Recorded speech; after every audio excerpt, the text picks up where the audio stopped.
Salut les Wargamers, c'est Ivy de French Show, votre chaîne de rapport de bataille tuto et live peinture. Aujourd'hui je suis en compagnie de Gros Titi pour la lecture et l'analyse du tout nouveau tome de bataille pour les Stormcast éternels.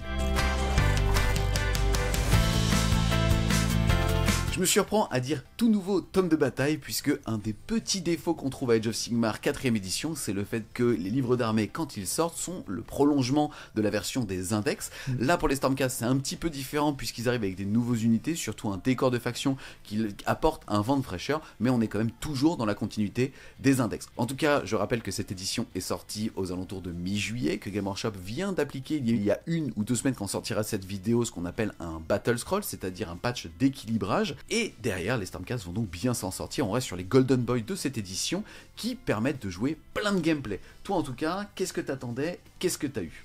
Déjà, il faut savoir que les Stormcast, avec l'index, c'était très agréable à jouer. Pas énormément de variété dans les listes, mais en tout cas, on voyait quand même différents War Scrolls, donc c'était cool, dont des nouveaux, ce qui est plutôt intéressant, qui était sorti avec la nouvelle boîte de base. Et le Battle Scroll, ils ont subi aucun nerf parce qu'ils n'étaient pas au-dessus, ils n'étaient pas délirants ou quoi que ce soit. Donc finalement, ils vont pouvoir continuer d'exploiter tous leurs livres, voir si on va rentrer les toutes nouvelles unités dont on va beaucoup parler aujourd'hui, mais c'est une armée qui va continuer de s'adapter par rapport à l'environnement qu'il va y avoir autour de vous. Si vous avez des monstres, s'il y a de l'infanterie, s'il y a de la cavalerie, etc., ils peuvent aller chercher de l'anti-tout et pouvoir jouer dans toutes les phases, ce qui est super agréable. C'est ce qu'on attend en fait de ceux qui sont sur l'affiche du jeu. Toi en tout cas Titi, là tu approches les 100 games sur cette nouvelle édition d'AOS. On a fait ensemble des rapports de bataille qui étaient plus fun que, on va dire, compétitifs. Aujourd'hui c'est quoi ta vision d'Age of Sigmar? La vision d'Age of Sigmar, c'est qu'on arrive dans un jeu qui est un jeu à peu d'unités, avec de très grosses décisions dans l'utilisation, le mouvement des unités, l'utilisation des points de commandement. On verra que c'est une des très grosses parties du jeu des Stormcast qui utilisent beaucoup de points de commandement et donc qui doivent diluer ça. C'est un jeu qui est d'une complexité qui emmène souvent, très souvent au bout de la cloque quand on l'utilise. Donc il y a des parties qui durent longtemps même si on a peu d'unités, ce qui peut être assez, je dirais... Un paradoxe. Un paradoxe par rapport à Warhammer 40 000 qui a beaucoup d'unités et qui joue dans le même temps. Donc c'est vrai qu'on se dit comment est-ce qu'on arrive? Parce qu'on a des décisions qui sont très impactantes à prendre dans son tour mais beaucoup dans le tour adverse. On a vraiment des armées qui jouent vraiment durant les 2 tours, c'est le cas d'ailleurs des Stormcast. Et donc on a un jeu qui est complexe mais minimaliste dans sa complexité, je dirais ça. Et peu par contre de micro, c'est-à-dire tout ce qui est micro de corps à corps ou de choses comme ça, est quand même réduit à son plus strict, entre guillemets, à sa plus stricte définition. D'accord, donc c'est intéressant de dire que finalement les axes de réflexion qui vont prendre du temps, c'est plus de la géométrie en termes de macro et de ressources par rapport à toute la mobilité aujourd'hui qu'offre cette édition, versus les pseudo-tricks où tu pouvais avoir l'autre sur un piling qui faisait sortir de mêlée, quoi. Ouais, exactement, tu vas plus faire la différence de jeu sur ta précision à pouvoir bouger des micro-figurines à l'intérieur de l'unité, mais comme tu le dis, plutôt à quelle stratégie je vais avoir du déploiement jusqu'à mon mouvement de mes unités durant 5 tours. Avant de rentrer dans les règles, est-ce qu'aujourd'hui c'est une armée que tu recommanderais? Est-ce que tu trouves que Game Workshop a bien fait le taf avec leur Golden Boy? Je pense que c'est peut-être l'armée que je recommanderais le plus dans Age of Sigmar aujourd'hui. Pourquoi? Parce que vous avez une large collection. C'est pas le principale difficulté de l'armée, c'est que c'est pas facile de s'y retrouver. Donc on sait pas toujours par quoi commencer. Là c'est simple, vous avez une boîte de base, vous pouvez commencer par ça, c'est très bien. Ça vous permettra d'aller sur des armées de 1000 points, de 2000 points très facilement en choisissant des choses simples, potentiellement, juste un gros personnage, un gros dragon, on verra, ils sont tous très bien, ou rajouter des unités qui vous plaisent juste par l'esthétique. Et quoi qu'il arrive, le bouquin est tellement équilibré qu'en fait ça marchera forcément et vous prendrez forcément du plaisir. Donc c'est une armée qui est simple à commencer mais pas simple à construire après, très agréable à jouer, avec des règles qui peuvent aller de la simplicité à la profondeur vraiment ultime. On peut décider de jouer une armée vraiment d'élite avec très peu d'unités où chaque choix sera compliqué, ou alors une force avec un peu plus de monde sur la table avec des règles un peu plus simples. Donc vraiment c'est parfait. Niveau modélisme, c'est top parce qu'il y a des figurines de plusieurs générations, mais globalement on est sur le top du top, ouais. Et on peut faire des effets de dingue sur l'armure ou peindre très simplement avec des bombes argentées ou dorées. Et tu peux faire une armée de chocobo. Et tu peux faire une armée chocobo, tu peux faire des armées à thème, tu peux faire Dracarys avec que des dragons, enfin voilà. Donc il y a vraiment un gros kiff, armée à thème, choix, complexité si on a envie, longueur dans le temps parce que pour les 10 prochaines années vous êtes tranquille à jouer Stormcast. On va donc passer au niveau des règles, vous allez voir qu'il y a seulement des micro-ajustements par rapport à ce qu'on avait au niveau de l'index. Après il y a aussi des nouveautés, donc on va un petit peu plus se focaliser là-dessus. En tout cas au niveau des règles de faction, pas de changement à l'horizon au niveau des traits de bataille, toujours le royaume céleste. À partir du moment où vous êtes dans votre phase de déploiement, vous pouvez choisir si vous avez plus d'unités sur table que justement potentiellement en royaume céleste, décidez de ne pas les placer, elles arriveront à la fin d'une phase de mouvement à 9 pouces de toute unité ennemie. Ouais, bah ça c'est très bon, ça permet au Stormcast de jouer sur toute la table, d'être agressif, mais aussi d'attendre, de pouvoir attendrir des positions pour ensuite se créer des trous et pouvoir faire rentrer des unités.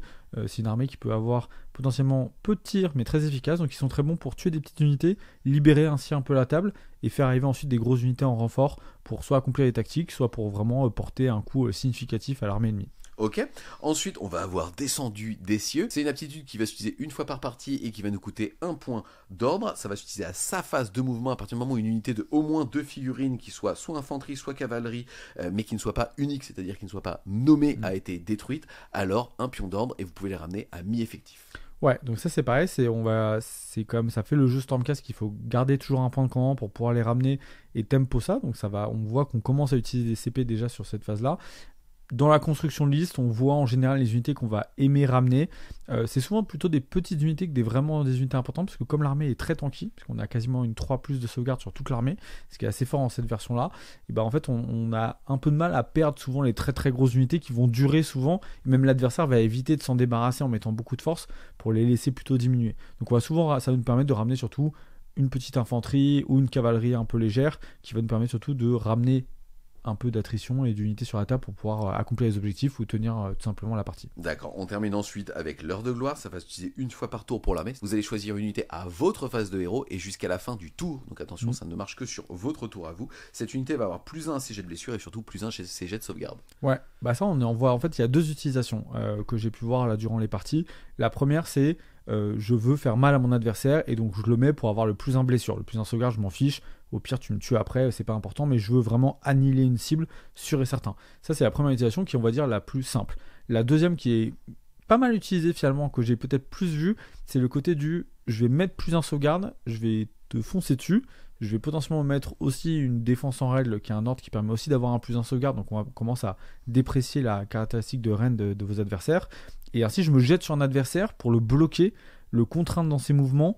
Et puis au passage quand même lui faire quelques petits dégâts, mais ça c'est une vraie utilisation qui n'était pas forcément celle qu'on pouvait penser, mais du coup c'est bien dosé de la part de Game Workshop de pouvoir mettre ce côté du je fais un peu de dégâts ou je peux en faire aussi beaucoup, mais je peux aussi endiguer un adversaire avec mon armure, le temps peut-être que mes renforts ensuite arrivent, etc.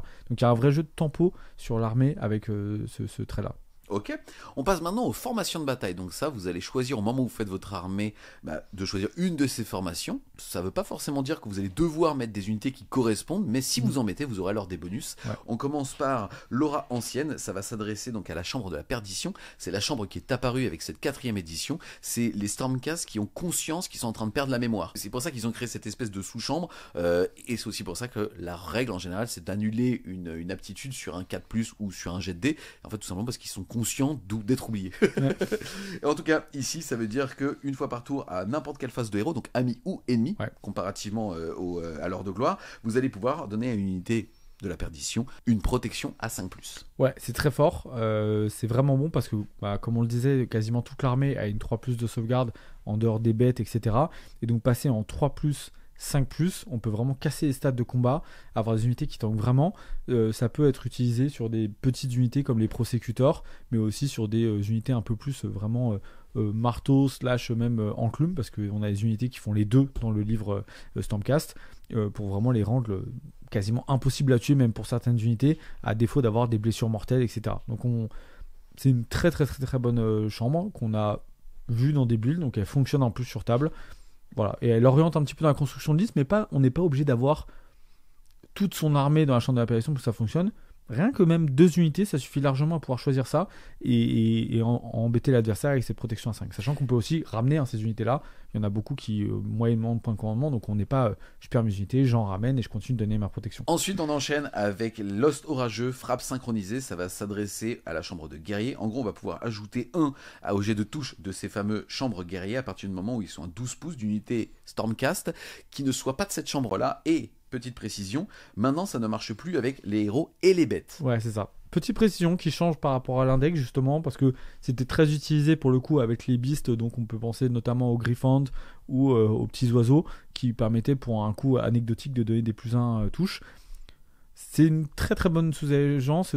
Pourquoi ? Parce qu'en fait, elle permet d'économiser surtout des points de commandement. Et en Stormcast, vous allez voir, on en a beaucoup besoin parce qu'on a une 3+, donc le All-Out Defense est globalement plus puissant que notre All-Out Attack. Et donc donner gratuitement des plus 1 hit comme ça avec son armée, c'est très fort. La restriction est quand même assez légère, donc c'est facile dans la construction de liste de pouvoir mettre les unités de la bonne chambre à côté. La bulle est relativement simple à avoir.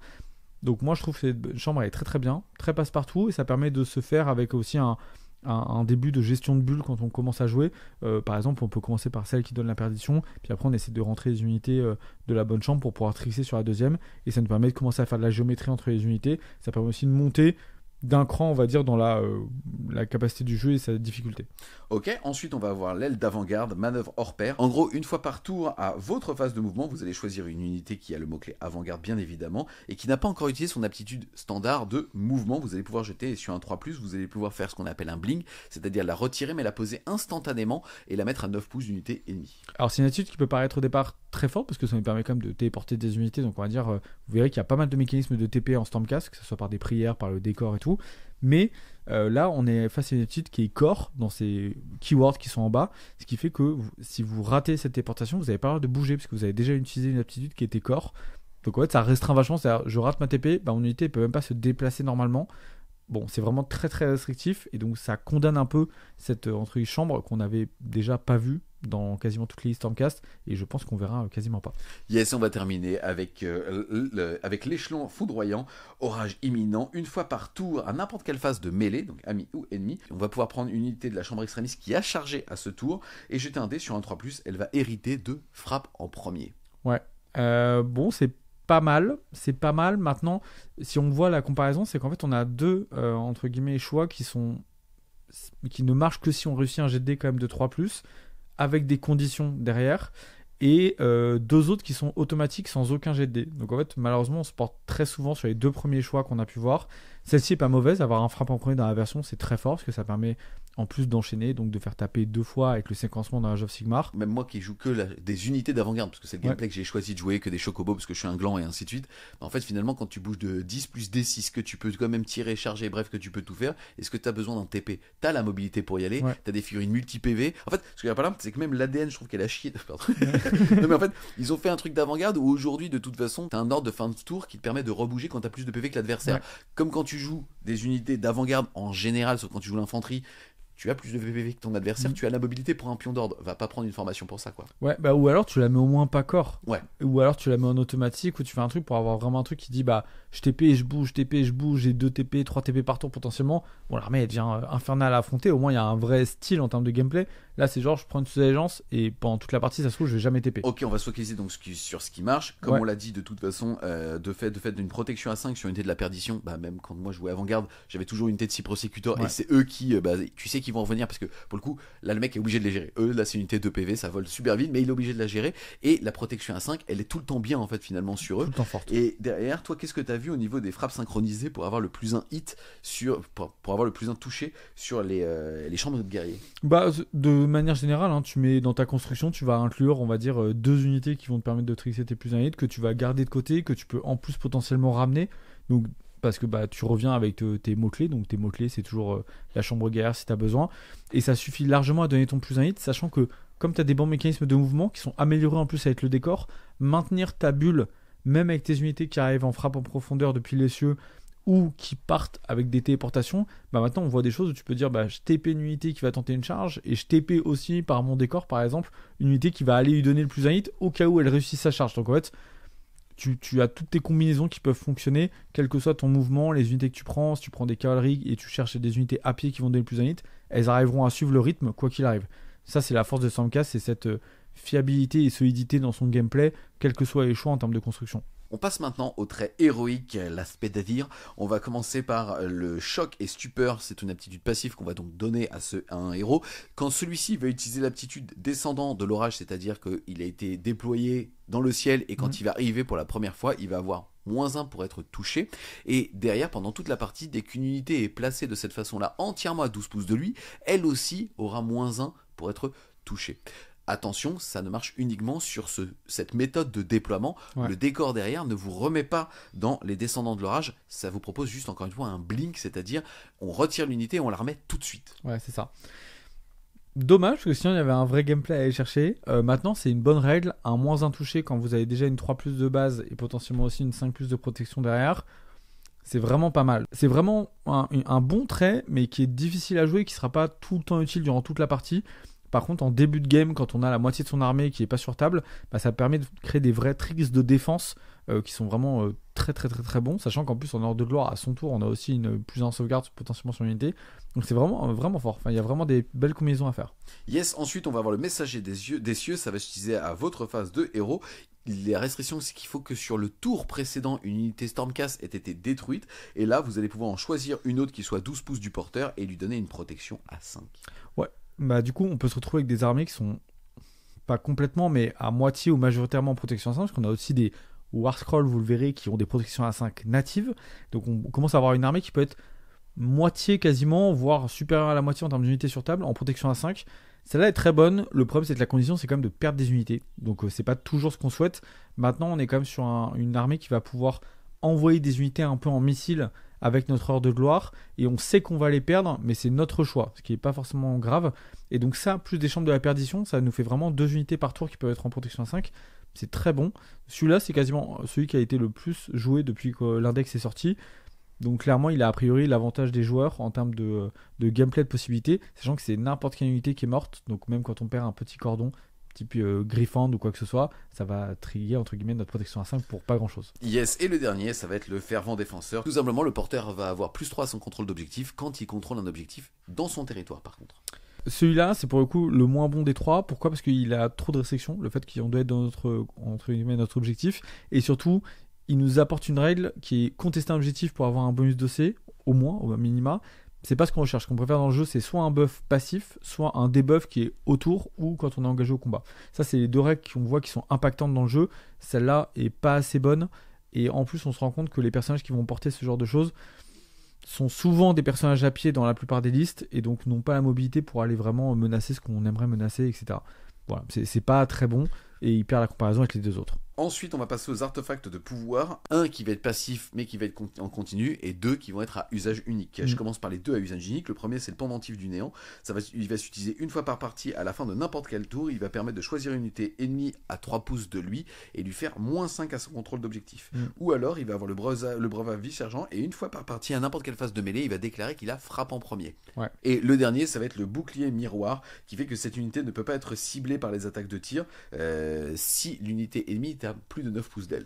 Ouais, bah les deux premiers, alors il y en a un, je pense qu'on peut directement jeter, c'est celui qui met -5 OC à la fin. Pourquoi ? On aurait largement préféré une bulle passive moins importante, mais par exemple en -3 ou en -2 en bulle, ou au moins au contact, mais permanent. La -5 une fois par partie, c'est beaucoup trop faible, surtout pour sacrifier le fait d'avoir quand même un truc qui est unique dans la partie, c'est-à-dire un artefact. Derrière, le frappe en premier, dans une composition, on a un personnage qui va vraiment buffer de ce truc-là. Ça peut être fort. Il y a des personnages génériques qui méritent justement d'aller le chercher. Ouais, tu prends par exemple un Lord sur Dracoth ou un truc comme ça, ou sur ceux qui sont vraiment sur les gros dragons. Bon, bah t'as pas du tout envie qu'il frappe en premier celui-là. Donc ça, c'est puissant. Voilà, donc on peut se dire, j'ai mon gars que j'ai stuffé, il a le trait de co, l'artefact, c'est vraiment un tueur à gage. Il peut avoir frappe en premier, donc ça va dicter le gameplay adverse, donc c'est vraiment très bon. C'est-à-dire que je peux, par exemple, faire une frappe en profondeur, tenter une charge à 9, je l'ai raté, c'est pas grave, c'est à toi de jouer, mais j'ai frappe en premier, donc en fait tu peux pas non plus venir me chercher, donc finalement je m'en sors bien quoi. Et donc j'ai tous les aspects qui sont vraiment bons. Le dernier est très bon, pourquoi ? Parce que dans le tir aujourd'hui, on a très peu de tir léger, et de toute façon on n'est pas menacé par le tir léger. Ce qui nous fait peur avec les Stormcast, c'est d'avoir du tir lourd pour sniper les persos. Ça tombe bien, Jesai, Ratling, des Raptors adverses ou des Kurnoth avec arc, c'est des très bons tueurs de personnages qui en plus ont des règles contre les personnages armurés, etc. Là on va beaucoup apprécier le fait que on peut protéger des petits persos, donc soit des prêtres, soit des petits sorciers qui vont pouvoir se balader, se téléporter, faire des petites tactiques, voler des points et tout, et être protégé contre le tir adverse, parce que 9 pas plus on a un redéploy possible, on peut vite s'éloigner au pire des targets qui viennent nous chercher et rester entre guillemets en seulement menacé par le corps à corps uniquement. Du coup ça devient très bon et ça protège une ressource de manière un peu passive contre le tir, ce qui est vraiment excellent. Ensuite, on continue avec le domaine de sort, le domaine de l'orage. Le premier sort, il va passer sur du 5, ça va être la salve d'éclair. Il est illimité, c'est intéressant, et il est aussi illimité dans sa portée. C'est-à-dire qu'en gros, on va prendre l'unité ennemie la plus proche. Attention, elle ne peut pas avoir été ciblée par ce sort qui est en illimité. Je rappelle qu'illimité veut dire que plusieurs sorciers différents peuvent tenter de lancer ce sort-là. Et derrière, si le sort passe, vous infligerez D3 dégâts mortels. Ouais, bah c'est bien parce que quand on n'a rien à lancer et quand la partie commence, on est séparé de plus de 18, donc globalement nos sorts qui ciblent l'adversaire ne seront pas apportés. C'est bien pour se lancer aussi en parallèle avec par exemple une manifestation. C'est un bon sort de premier tour ou de fin de partie quand les unités sont des fois très éloignées pour faire le petit dégât qui manque ou ce genre de choses. C'est bien à avoir dans la palette, mais on se rend compte qu'il n'est pas non plus énormément lancé. Voilà. Yes. Ensuite, on va avoir le choc du tonnerre. Ce sort va passer sur du 6. On va choisir une unité ennemie visible à 12 pouces de lui et on va soustraire 1 à ses jets de blessure jusqu'à la fin de son prochain tour. Ouais, très fort, surtout lancé pendant le tour adverse. La portée est quand même très réduite, mais l'effet est extrêmement puissant. Donc c'est très très bon. Maintenant, voilà, celui-là va vraiment bénéficier sur les gros casters. Donc on va penser tout de suite à Krondys sur son utilisation, qui est puissant, mais qui a aussi un autre sort impactant. Donc finalement, vous vous rendrez compte que même avec Krondys, c'est quasiment pas le sort qu'on lance, alors que ça pourrait sembler inné. D'accord. Et le dernier sort, ça va être la chute d'étoile qui va passer sur du 7. On va choisir une unité infanterie ou cavalerie ennemie visible à 18 pouces du lanceur. Et celle-ci va avoir moins 1 dé à ses jets de charge.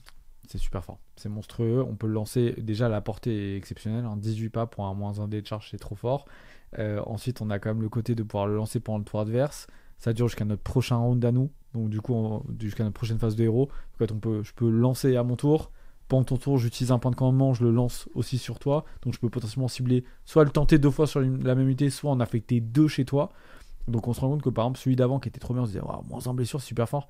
Bah en fait, plutôt que de te faire des jets de blessure, je vais plutôt faire en sorte que tu n'ailles même pas au combat pour jeter des jets de dés. Et donc on va éviter même les craquages positifs dans n'importe quel sens. Donc c'est monstrueusement fort. Ok, on a découvert le domaine de sort, il nous reste à voir le domaine de manifestation. En général, tu joues combien de niveaux de magie en Stormcast? Maximum de chez maximum. Si tu joues Krondys, tu vas en jouer 3. On va dire 2 plus un petit encore à côté. Et encore, le petit à côté n'est pas toujours obligatoire. Krondys peut être ton seul sorcier. Et sinon, tu vas en jouer 1. Donc un niveau de sorcier. Donc on va dire, si tu ne joues pas Krondys, tu vas avoir une armée qui va être très faible en magie, qui va simplement lancer un sort à son tour ou machin. Donc une magie qui est très légère et du coup tu seras plus prière. Et à l'inverse, si tu joues du coup plus magie avec Krondys, tu auras peu de prière mais une magie qui sera plus que correcte.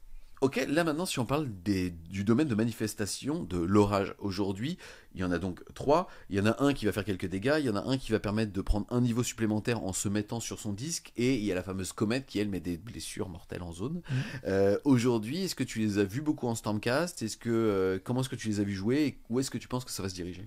En gros, vous avez 2 versions en Stormcast. Soit vous jouez, comme je disais, un seul sorcier et vous n'avez même pas à choisir ça parce que c'est trop compliqué à jeter, c'est trop sujet à de l'aléatoire et donc vous allez prendre un domaine qui est plus simple à jouer pour un petit sorcier, c'est-à-dire soit primal, soit surtout pourquoi pas Krondspine. C'est-à-dire quand j'ai qu'un seul sort à lancer, je prends le meilleur en one slot, c'est la Krondspine. Et ça me permet après de me concentrer sur le lancement de mes sorts, on va dire, moins 1 dé à la charge et tout. Si vous jouez Krondys, vous allez chercher la comète parce qu'il y a des belles combinaisons quand même à faire. La lancer pendant le tour adverse. Ou même pendant votre tour, l'adversaire la détruit, vous la rejetez encore. Donc il y a des belles combinaisons à faire. Pareil, ça vous permet quand vous avez un petit sorcier à côté, donc vous avez 3 niveaux de magie, vous avez Krondys, plus le gars à côté qui va au premier tour monter sur son, entre guillemets, sur son disque. Et d'un coup vous avez 2 sorciers niveau 2. Donc là vous commencez vraiment à bourriner assez fort en magie et à faire des vraies phases assez impactantes. Voilà, donc mais par contre il est clair que à part le disque qu'on voit de temps en temps où on monte dessus, et la comète, le troisième, je pense que je l'ai jamais vu jeter et je pense qu'il sert absolument à rien parce que vous verrez que les sorts, déjà on a vu ils ont 2 bons sorts, hein, moins 1 bless, moins 1 dé de charge, et on verra que Krondys c'est un sort exceptionnel de War Scroll, ce qui fait qu'en fait lui déjà il a déjà 3 sorts à lancer sans compter même la comète.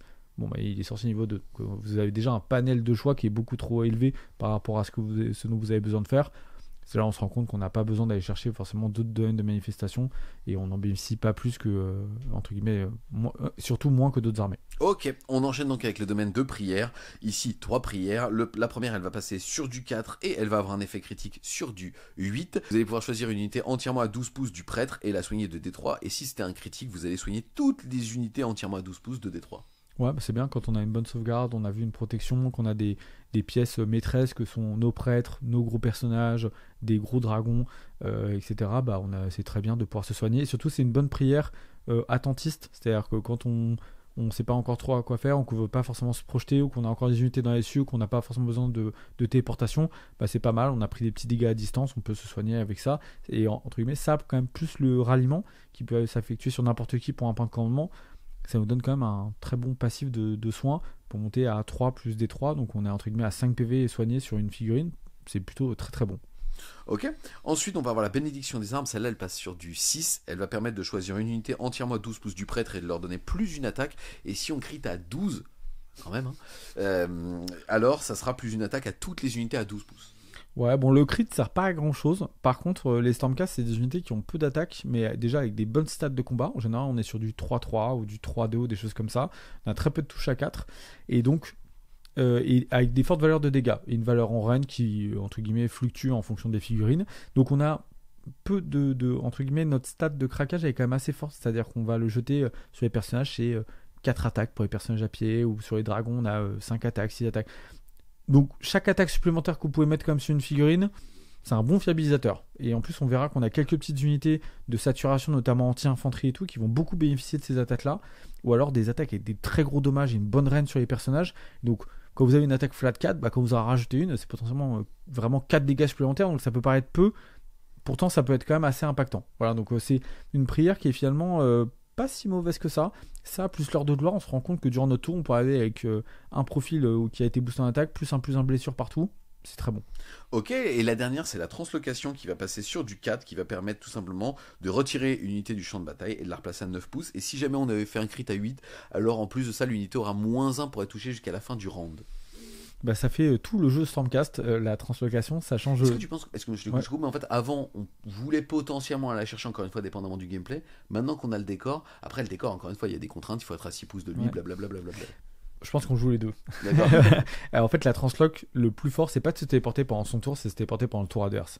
Ça, c'est monstrueux. Comment vous faites ? En fait, vous dépensez encore une fois un point de co. Vous voyez, on commence à en parler. Ça fait la 4e fois qu'on parle de générer des points de co.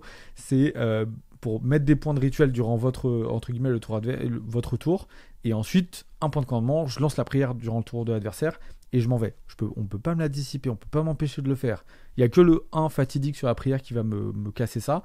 C'est vraiment très très fort. Parce qu'en fait, c'est je choisis ma tactique, je dois tuer une unité du général. Bah non, tu peux pas, elle va s'en aller. Je dois prendre cet objectif-là. Bah non, je mets une unité dessus avant. Et en plus, je lui mets une protection à 5 ou machin. Tout ça ne fait que vous empêcher en fait de construire vraiment votre gameplay. Ou je sais pas, moi je me mets des buffs vachement sur moi. Je vais aller te tuer une unité. Bah non, je la téléporte. Donc du coup, en fait, t'as mis des buffs pour rien. On va falloir tuer un truc qui est beaucoup moins fort. Ou je sais pas, je téléporte un cordon devant mon unité, donc tu vas être protégé. Ou je rapproche ma garde d'honneur de moi pour me protéger. Il y a 1000 utilisations possibles pour ce truc-là. Je sais pas, je vais prendre le centre avec ma tactique. Bah non, je mets un énorme enclume au centre. Maintenant, il va falloir que tu viennes au combat, que tu en sortes. C'est beaucoup d'utilisations qu'on a pu voir qui rendent le jeu Stormcast difficile à affronter, difficile à lire, mais très agréable à jouer et aussi à affronter parce que il faut se creuser les méninges, il faut le prendre en compte. Donc c'est super cool en termes de mécanisme de géométrie. Et c'est pour ça qu'il faut obligatoirement un prêtre dans toutes les armées Stormcast. C'était ma question, d'accord. Ouais. Est-ce que avoir un magicien, par contre, ça c'est obligatoire aussi ? C'est-à-dire que toi, tu commences n'importe quel Stormcast en mettant à minima un petit prêtre. En plus, ils sont bons les prêtres Stormcast pour le coup. En tout cas, ils sont soit fiables, soit ils cognent. Ouais, c'est ça. Soit ils sont fiables avec des bonus à la prière, ou alors ils ont double prière qui permet de stacker des points et la fiabiliser. On pense à Ionus. Soit voilà. Donc moi, j'aime bien au moins un sorcier. En fait, si tu mets pas un sorcier et un prêtre dans les armées Stormcast, tu t'enlèves quand même 2 gros trucs, un à téléportation et l'autre avec au moins un sort qui est hyper puissant, qui est le moins 1 dé à la charge, qui est quand même exceptionnel, ou au moins lancer une bonne manifestation. Voilà. Même dans le jeu aujourd'hui, t'as quand même du mal à jouer des armées sans sorcier ou sans prêtre.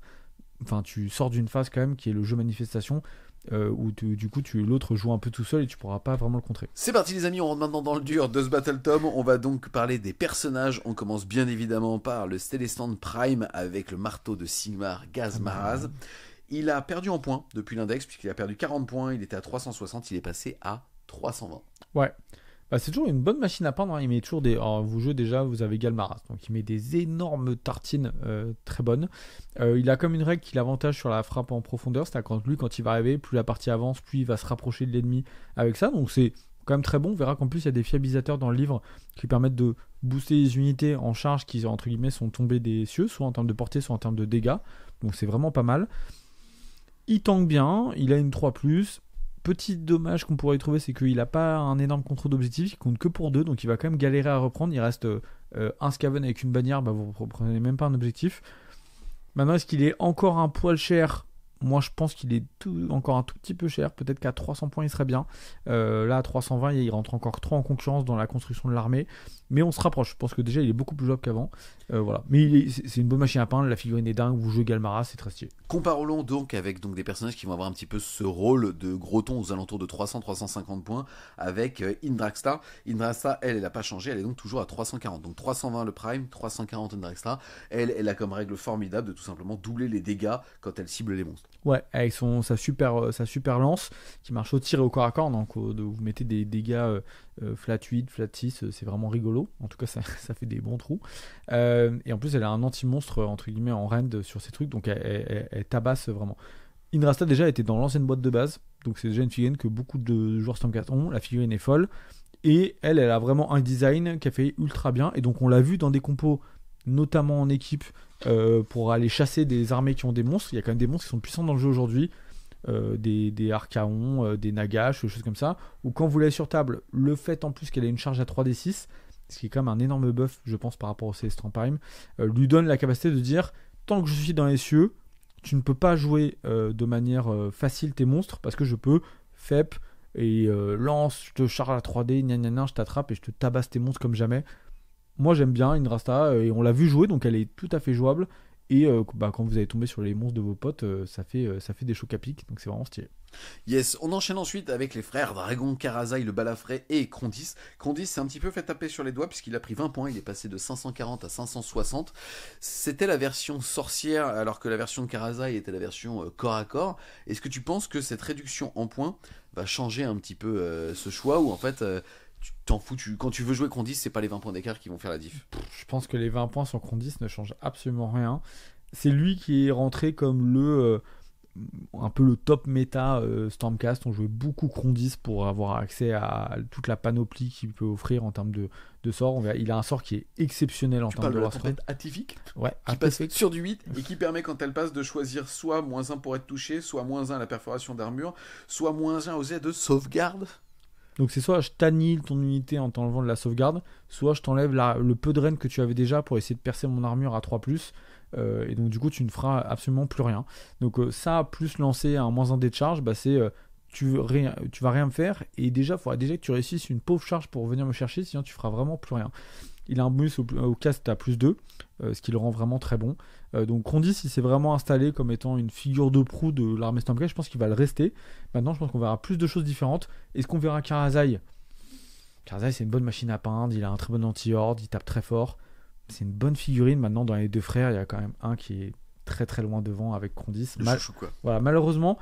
Mais pourquoi pas jouer, je sais pas, même une armée avec les deux, c'est pas du tout déconnant. Hein. Vous avez 20 PV, donc vous pouvez power through tout le monde sauf Archaon, donc ça fait des vrais trucs sympas. Donc Karazai, il peut aussi, j'y vais, j'éclate un truc, je repars. Krondys, c'est pareil. Donc voilà, les deux sont très bons. Maintenant, Krondys, c'est quand même devant du fait de sa fiabilité sur les sorts, c'est vraiment très excellent. Pour clôturer avec Krondys, il y avait aussi un mécanisme avec la météorite qui permettait en fait justement de la faire venir, de la retirer nous-mêmes. Qu'est-ce qui a changé depuis le Battle Scroll ? Il y a un changement qui est que tu ne peux plus lancer une manifestation que entre guillemets tu viens d'enlever toi-même à ton propre tour. C'est pour ça qu'avant on avait ce mécanisme du je prends 2 sorciers, je lance la comète, et même par exemple si j'ai un double tour ou que entre guillemets je l'ai lancé pendant le tour adverse, mon autre sorcier va l'enlever et du coup Krondys peut la relancer. Bon, c'était agréablement stupide dans certains potentiels de dégâts. C'était pas non plus dinguissime, hein. Les Stormcast n'ont pas gagné des tournois grâce à ça, mais c'était quand même moteur de choses assez puissantes et ça n'existe plus. Donc on va dire ce peut-être surplus de dégâts qu'ils pouvaient aller chercher ou petits tricks entre sorciers, mais maintenant inexistant. Ok, on va découvrir maintenant une nouvelle unité et ça fait vachement plaisir, ça va être Iridan ou Iridan, le témoin. C'est donc le nouveau prêtre de niveau 1 qui chevauche... c'est pas un dragon pour le coup, c'est un espèce d'énorme hippogriffe. Ouais, un mix entre une posture de faucon avec un hippogriffe, un truc, enfin... un truc de mal. Ça pour piloter Ou alors un très gros poulet. Il y en a qui, Ah non. les anti-Stormcast comme moi diront, diront un très gros poulet. J'avoue, c'est stylé. Ouais. J'avoue, c'est stylé. Bon, bah écoute, en tout cas, il est chambre de la perdition. Ouais. Donc, ça veut dire que lui, il est éligible pour avoir la petite protection à 5. Bonsoir. Donc voilà, on est sur une unité qui a une sauvegarde à 3 parce que c'est un Stormcast qui bouge de 12, qui a 12 points de vie, un contrôle d'objectif de 5. 330 points, déjà c'est un beau châssis. Ouais. Derrière, il va mettre 4 patates dégâts D3 et 6 patates dégâts 2 avec son poulet. Ouais. Ensuite, il va avoir comme prière maison, une prière qui va passer sur du 4, qui est la prière du témoin, qui va permettre tout simplement de soigner de D3 encore une fois. Donc on est sur la 3e itération de soins potentiels avec une générique, une prière et une deuxième prière maintenant. Et s'il crit à 8, alors il se réunira de 3 et il donnera une protection à 6. Ouais. En deuxième aptitude, il va avoir l'envol fatal. Parce que moi, l'envol fatal, c'est pas un truc de poulet. C'est pas un truc de poulet. Si, c'est les poules, c'est quand elles décollent et elles réatterrissent juste derrière. C'est quand elles vont chercher une graine. Ouais. Putain, c'est nul. Putain, j'essayais. Je pensais que c'était stylé, en fait, ça l'est pas du tout. En fait, il fait comme ça, le mec. Putain, même quand il marche, je suis sûr que. Putain, c'est relou cette culture de merde. Tu vois. Putain, tu m'as niqué mon délire. Bref, en tout cas, son aptitude, c'est une aptitude de saccage. Il va l'utiliser à la fin de n'importe quel tour. En gros, il va jeter un dé. Et si le dé est le double de caractéristiques de points de vie d'une figurine de cette unité, alors il va pouvoir déjà la gober et surtout il va pouvoir faire un repli sans prendre de dégâts mortels. Ouais. Donc on est sur 2 itérations possibles de remouvement. Ouais, sachant que du coup ça marche pendant le tour adverse, que c'est à la fin de n'importe quel tour. Donc il a perdition, donc il peut ignorer les effets qui sont pas des attitudes de base sur un 4+. Il peut se barrer durant le tour adverse, moyennant en plus de t'avoir enlevé une figurine. Il peut se faire bouffer. Il peut se faire bouffer. C'est un prêtre, donc il peut se téléporter tout seul ou téléporter un de ses petits copains. Il a pas un profil de combat de psychopathe, c'est un peu le petit bémol pour moi. Et son coût en points est un tout petit peu élevé. Donc il est pas loin d'être, je pense, méga stylé et ultra trop bien à jouer. Parce que, alors sa prière, je suis un tout petit peu déçu, c'est que bon, on a déjà une prière de soin, c'est un peu relou de remettre une prière de soin. J'aurais préféré un truc avec un peu plus d'identité, on va dire, par exemple, qui soit une prière pour les mecs de la perdition, pour essayer de booster un peu encore plus la chambre. Par contre, c'est 12 PV à 3, Ward à 5 quasiment tout le temps, si vous avez envie. Un bon prêtre, donc ça permet d'économiser aussi une place de prêtre dans une armée. Son saccage est excellent, vraiment très très bon contre certaines armées. Vous prenez des armées d'infanterie, le mec ne peut pas vous garder au corps à corps, c'est insupportable. Et en plus il vous pique et donc il vous prend une figurine. Et la perdition c'est très bon, donc je le trouve nickel, peut-être un poil chéro. Voilà, et manquant un peu de personnalité dans son profil de close. Alors quand on parle de personnalité en profil de close, c'est mettre des tartines quoi, tu vois. Lui il met de la tartinette au beurre quoi, c'est un peu léger. Voilà.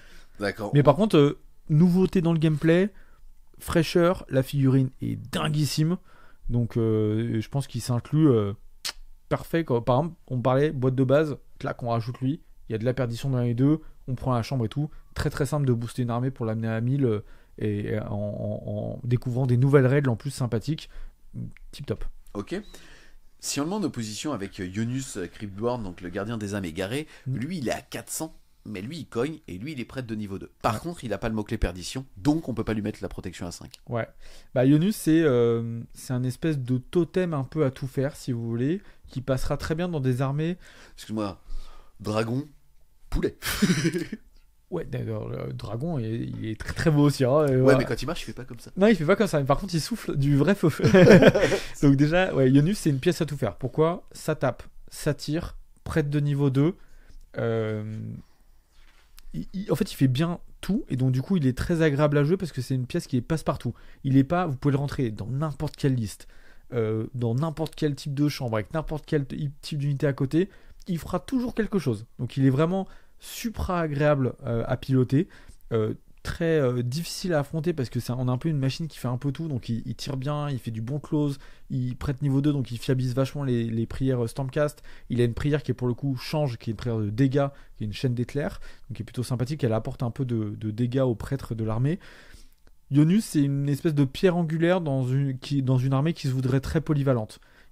Par contre il ne rentre dans, si vous voulez vous spécialiser dans quelque chose ou avoir une liste qui est très dans un type de gameplay, bah il rentre pas bien parce qu'en fait lui il fait pas bien quelque chose de bien, il est bon un peu partout. Donc moi c'est une pièce que personnellement j'adore vraiment en termes de gameplay, j'aime beaucoup ce genre de pièce adaptable. Ensuite, les amis, on va passer à Nive, Black Talon et sa cour. Donc, on est sur 340 points, pas de changement à l'horizon par rapport à son cost. Je rappelle que elle et ses copines, elle, Will, elle, faites compris, font partie d'un régiment de renom qui fait que l'Order peut s'allier avec eux. C'est trop cool, puisque vous avez d'un côté le missile qui est représenté par Neil, qui peut taper, aptitude de base en tapant, et donc revenir après avoir tapé sur un 3+, à côté de ses compagnons. En plus de ça, justement, il y a quand même ses compagnons qui représentent 2 figurines, et on a aussi Lorai, qui est la sorcière, indirectement, des Idonettes. Par contre, c'est un petit peu dommage, puisqu'ils n'ont pas corrigé, donc il faut croire que c'était désiré, puisque elle, en tant que sorcière, n'a toujours pas le mot-clé Stormcast, donc n'a pas accès au domaine Stormcast. Ouais. Donc, j'ai pas compris l'utilisation de cette En petite fait, dame. je pense qu'ils voulaient pas te donner un tout en un avec Nive en disant je prends Nive, j'ai accès à un sorcier, donc j'ai pas besoin de le prendre dans ma liste, donc je peux lancer mes sorts et tout. Donc en fait, Lorai, vous pouvez lancer que des manifestations qui ne sont pas des manifestations Stormcast. Donc du coup, c'est quand par exemple tu dis je prends une liste, je prends des prêtres, je prends ce domaine-là, comme ça je peux prendre aussi quand même Crown Spine. Lorai peut lancer la Crown Spine. Et j'ai un gameplay simple en termes de magie, qui est plutôt orienté prêtre, mais j'ai quand même accès à de la magie, et Laura, il peut quand même aussi enlever, c'est-à-dire bannir des manifestations adverses, donc ça donne quand même un outil. Maintenant, Nive, excellente, on la voit pas mal dans les listes, elle offre une belle souplesse de jeu à pouvoir téléporter, assassiner des personnages et tout, elle est vraiment très désagréable à affronter, mais dans le bon sens du terme. C'est un très bon assassin sur lequel il faut faire super attention quand vous avez des petits persos qui traînent et tout. Elle a une facilité à les sortir très rapidement et à en plus faire des dégâts et en repartant, ce qui est très bon dans un jeu qui a des ressources qui sont très très chères chez Stormcast. Donc si je te tape et que je m'en vais sans avoir pris de dégâts, c'est quand même très bon. Yes, question, tu la joues elle systématiquement en allié ou côté ordre? Si tu n'es pas un joueur Stormcast, tu vas chercher quoi en régiment de renom? En régiment de renom, dans l'ordre, on voit que le régiment Star, qui pour l'instant est inclus dans beaucoup d'armées de l'ordre, surtout en solo, mais en équipe, c'est celui pour lequel on se bat, c'est Calisentol, qui sont une espèce de répurgateurs qui viennent des City of Sigmar. Donc ils ont 2 bandes en plus en City of Sigmar avec les Hansel et Gretel là, et Calisentol. Calisentol, c'est la star de l'Order aujourd'hui, et du coup les Stormcast ont tendance à aller chercher Nive en propre parce qu'il y a plus d'interaction entre les mots-clés et même les règles de l'armée et Nive. On enchaîne ensuite avec Bastian Kartalos qui lui pareil n'a pas changé, il est toujours à 270. Est-ce qu'on l'a un petit peu vu? On l'a un peu vu. Il offre quand même un gameplay qui est quand même assez sympa. T'as déjeuné quoi, 2 fois avec lui? Très sympa, très sympa. Par contre, qu'est-ce qu'il bouffe? Non, Bastian très cool. Pré-move, bonne règle pour aider entre guillemets les faibles et puis la mobilité des Stormcast. Frappe fort, très compliqué à tuer parce qu'il a un heal de fin de tour qui est vraiment puissant. Donc franchement, il est très très bon. Moi, je l'aime bien. Peut-être encore un poil cher. Maintenant, c'est pas un personnage qu'il faut trop descendre parce qu'il est quand même pas mauvais, quoi. Il a une bonne protection, une bonne sauvegarde. Il bénéficie de plein de choses. Il prend très bien les gardes d'honneur, par exemple, avec lui pour le faire tanker encore plus.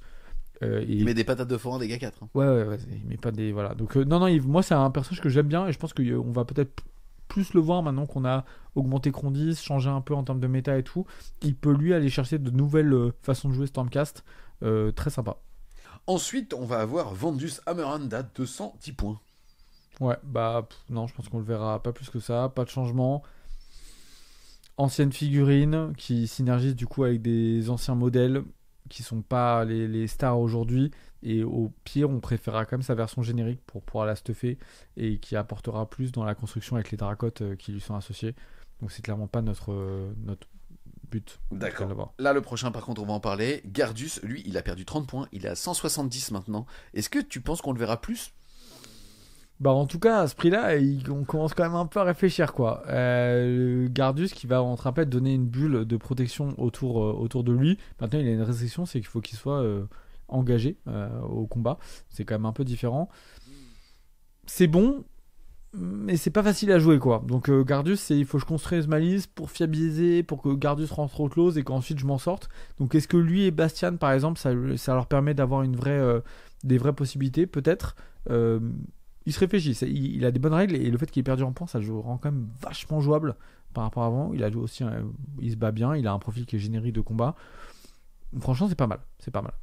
On enchaîne ensuite, les amis, avec une nouveauté, c'est Tornus, l'affranchi, voire l'invisible. Est-ce qu'on ne verra pas beaucoup sur les tables de jeu celui-là?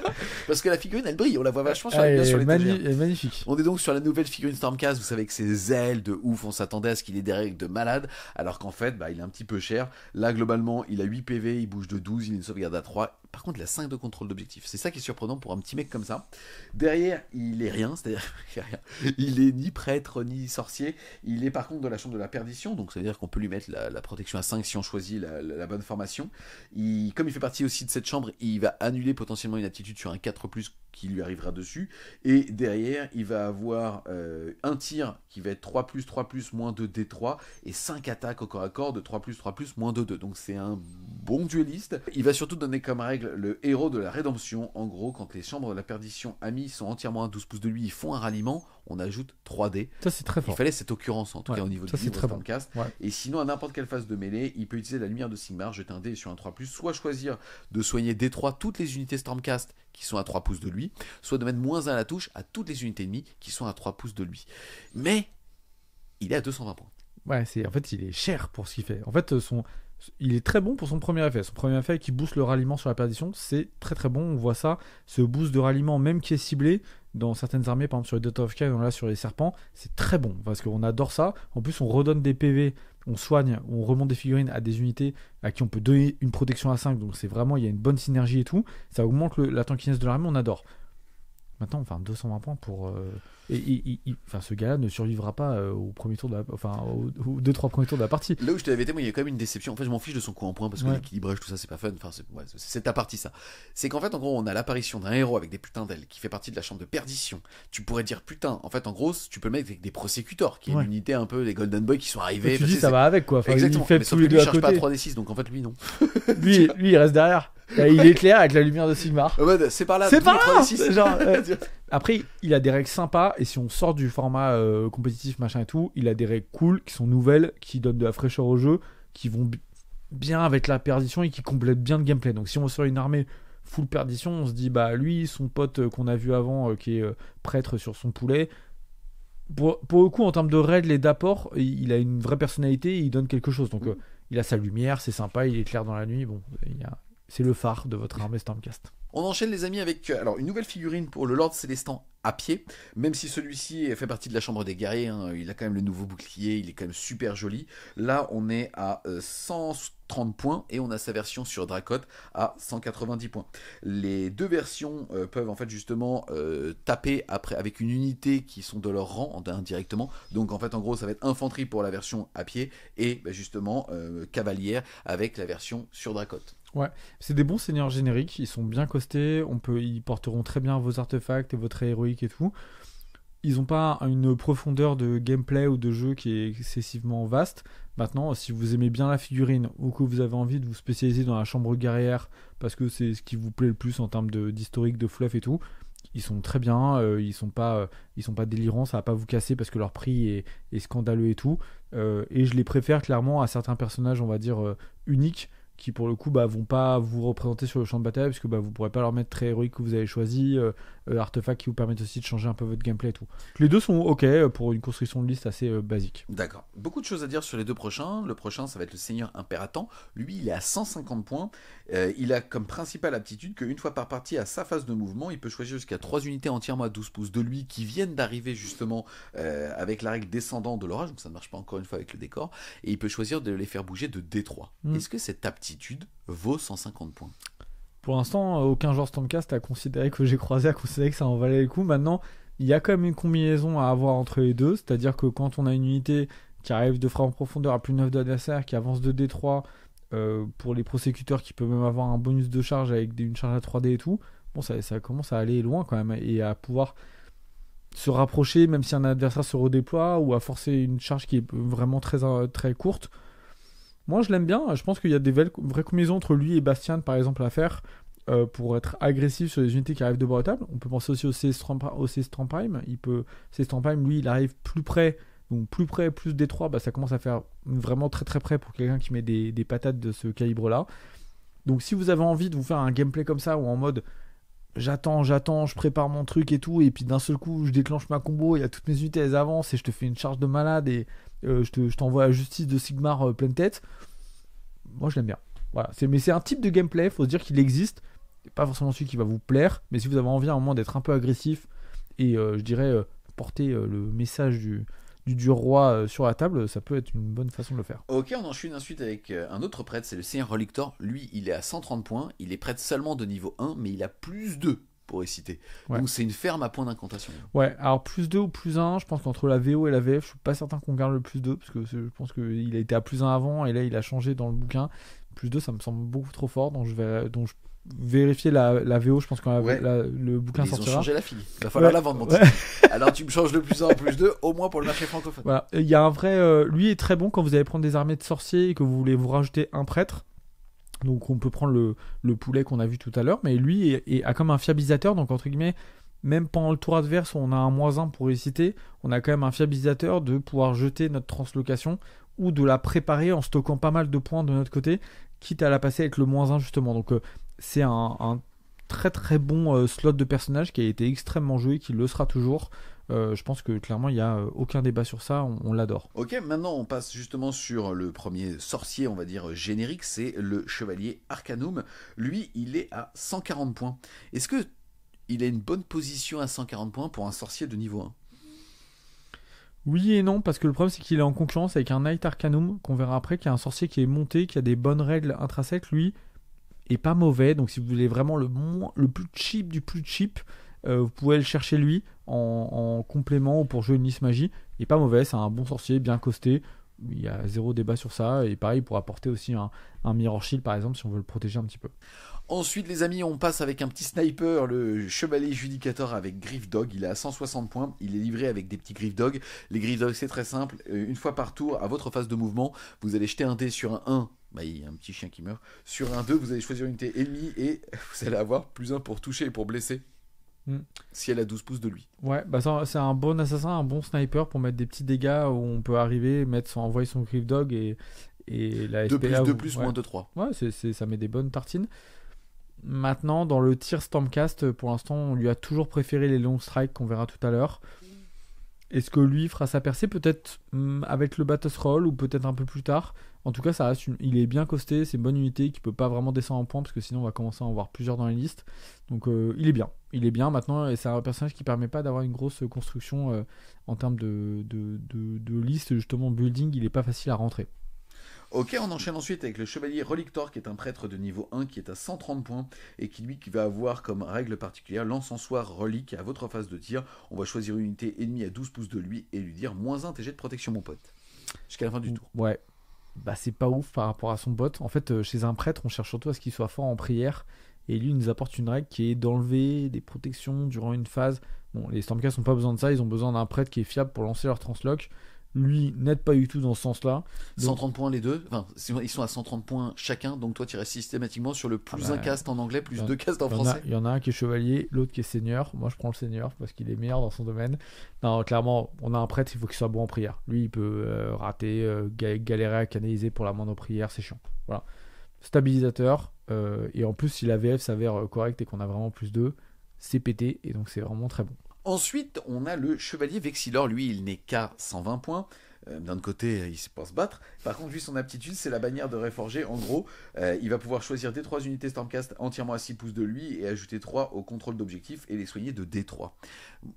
Déjà, qu'est-ce que t'en penses? Et surtout, est-ce que les Stormcast utilisent ces fameux mécanismes de jeu de se dire je te retire, comme on l'a vu tout à l'heure avec l'amélioration X à ton contrôle d'objectif, ou moi je me rajoute des points?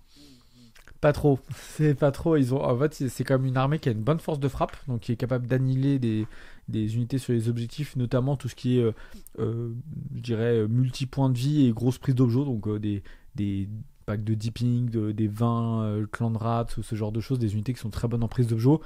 Elles volent quand même bien contre les armées Stormcast, et donc le petit côté du tiens, je me buff un peu et je fais du petit jeu un peu comme ça, attentiste, c'est pas trop le jeu des Stormcast, donc ce personnage.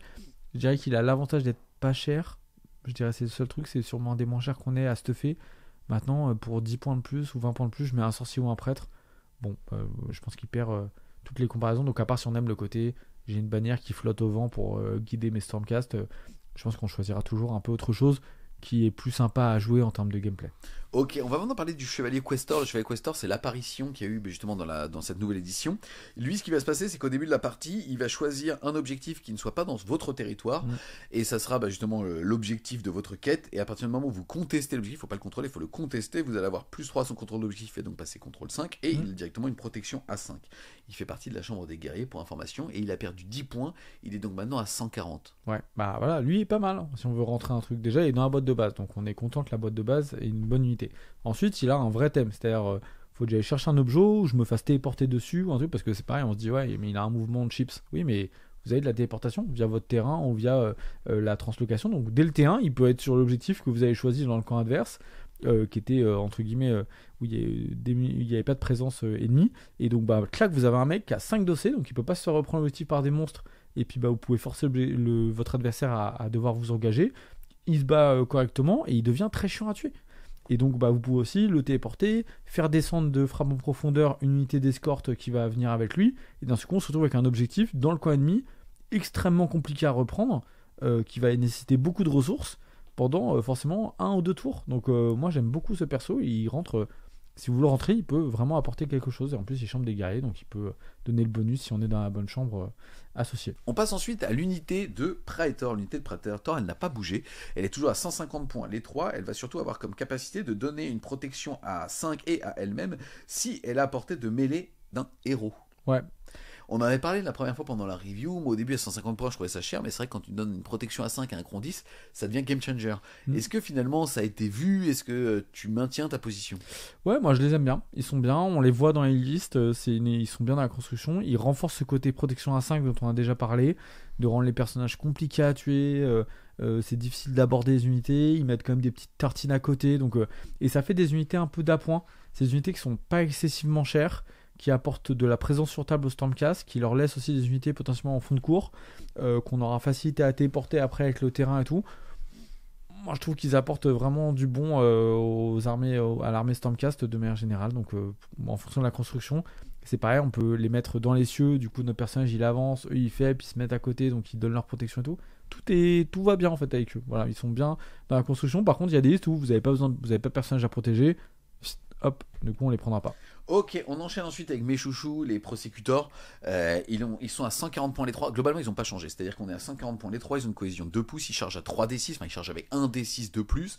Derrière, ils ont chacun un tir de javelot en 3+3+, moins 1 d3. Et ils font chacun 3 attaques de saturation, moins 1. C'est rigolo parce que tu vois, c'est des unités, tu pourrais dire qu'on sera à Warhammer 40 000, on les verrait par 3, 6, 12, 18. Ouais.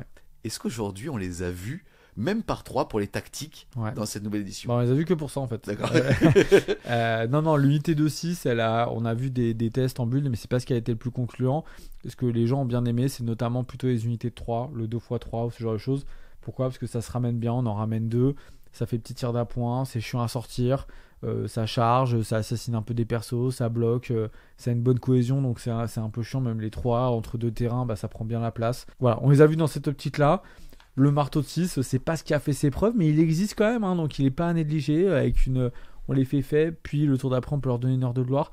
Mais non, c'est très bon pour les tactiques. C'est bon pour les quarts de table, c'est bon pour la prise de flanc, c'est bon pour aller chercher les terrains, c'est bon pour aller embêter des petites unités adverses.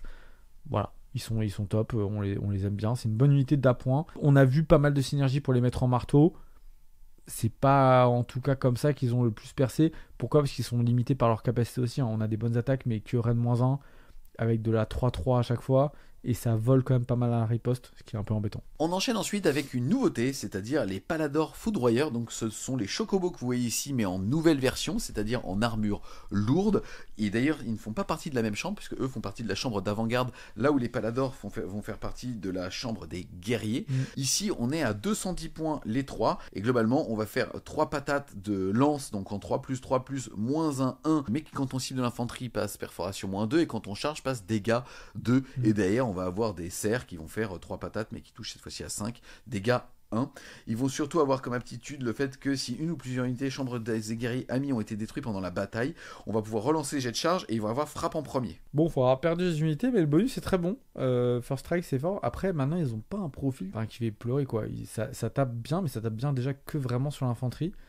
Parce que sinon on est sur de la reine -1 dégâts 2 en charge, donc comme n'importe quelle cavalerie, on va dire dans le jeu aujourd'hui semi-lourde, donc pas vraiment la cavalerie lourde, mais la cavalerie semi-lourde. Leur raid est cool, le frappe en premier c'est sympa, mais il y a plein de mecs qui vont vous dire t'as frappe en premier, c'est quoi ton profil?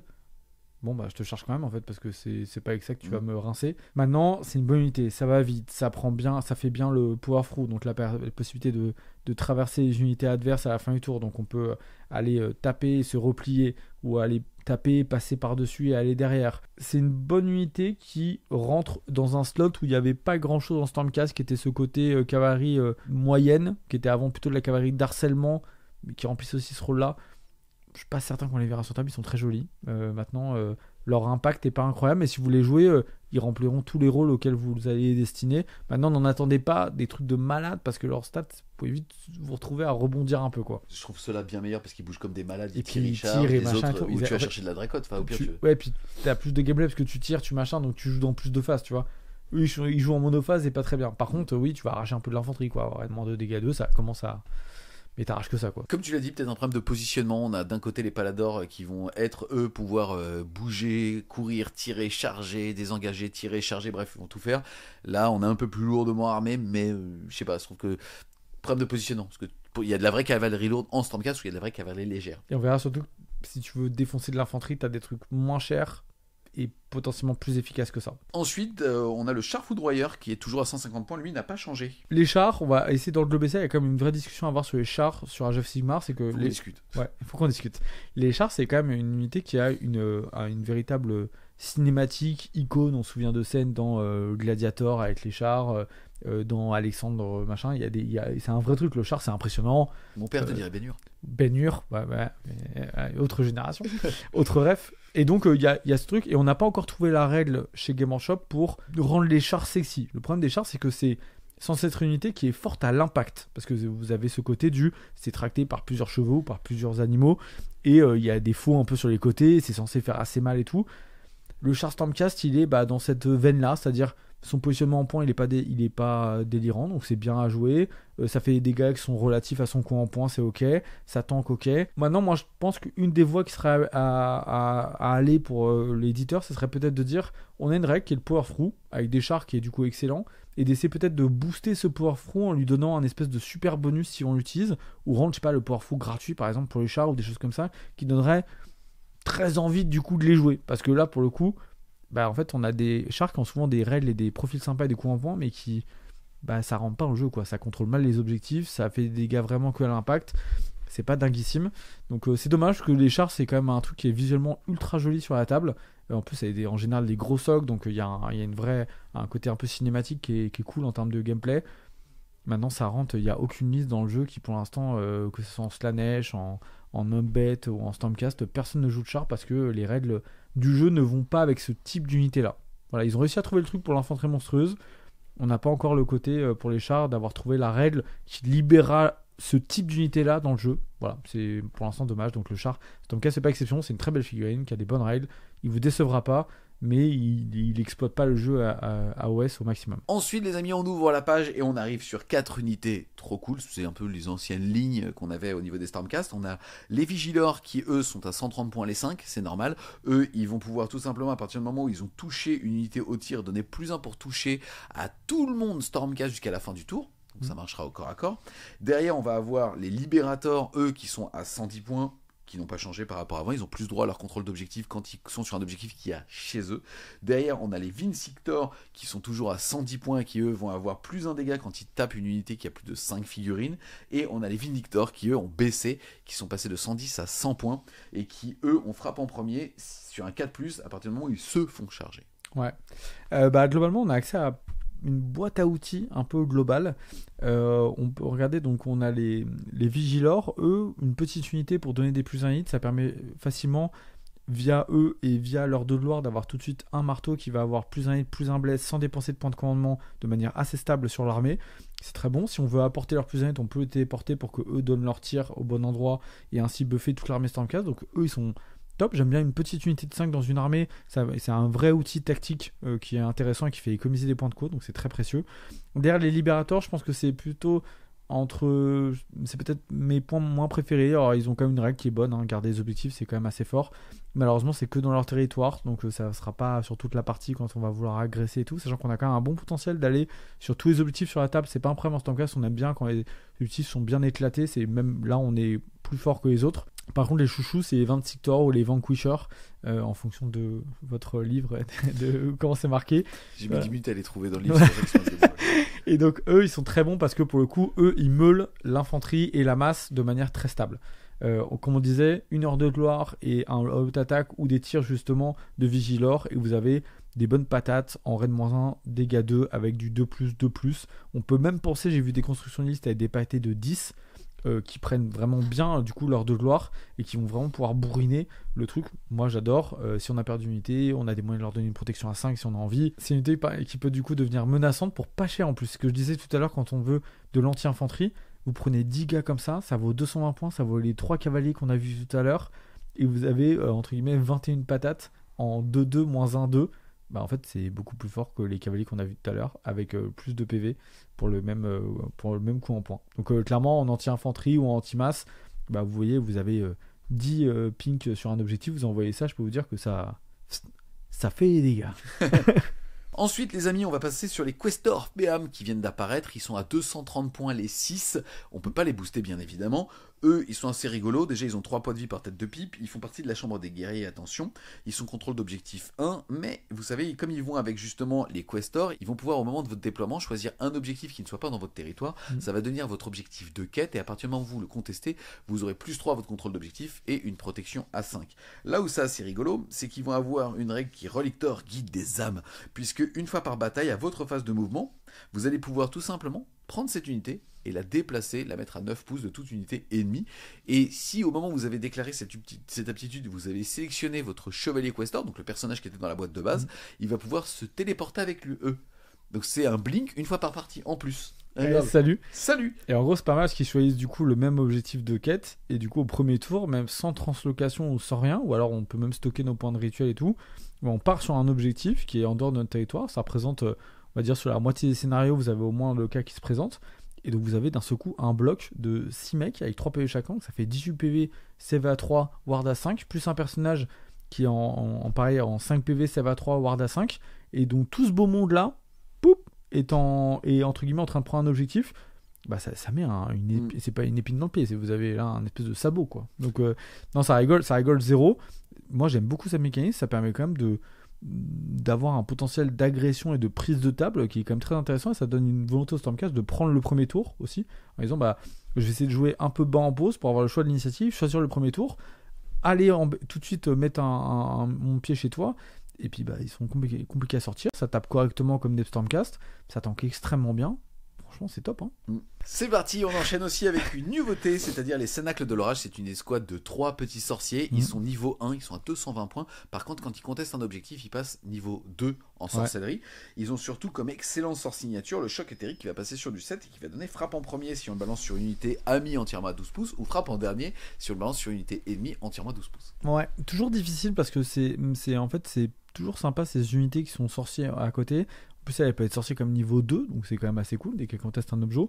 Maintenant, est-ce que si je veux prendre un niveau de sorcellerie ou un niveau 2, est-ce que je paye ce supplément qui n'est pas que ça, puisque j'ai quand même des petits Stormcast à côté pour me défendre, prise d'objectif et puis survivre avec mon sorcier aussi.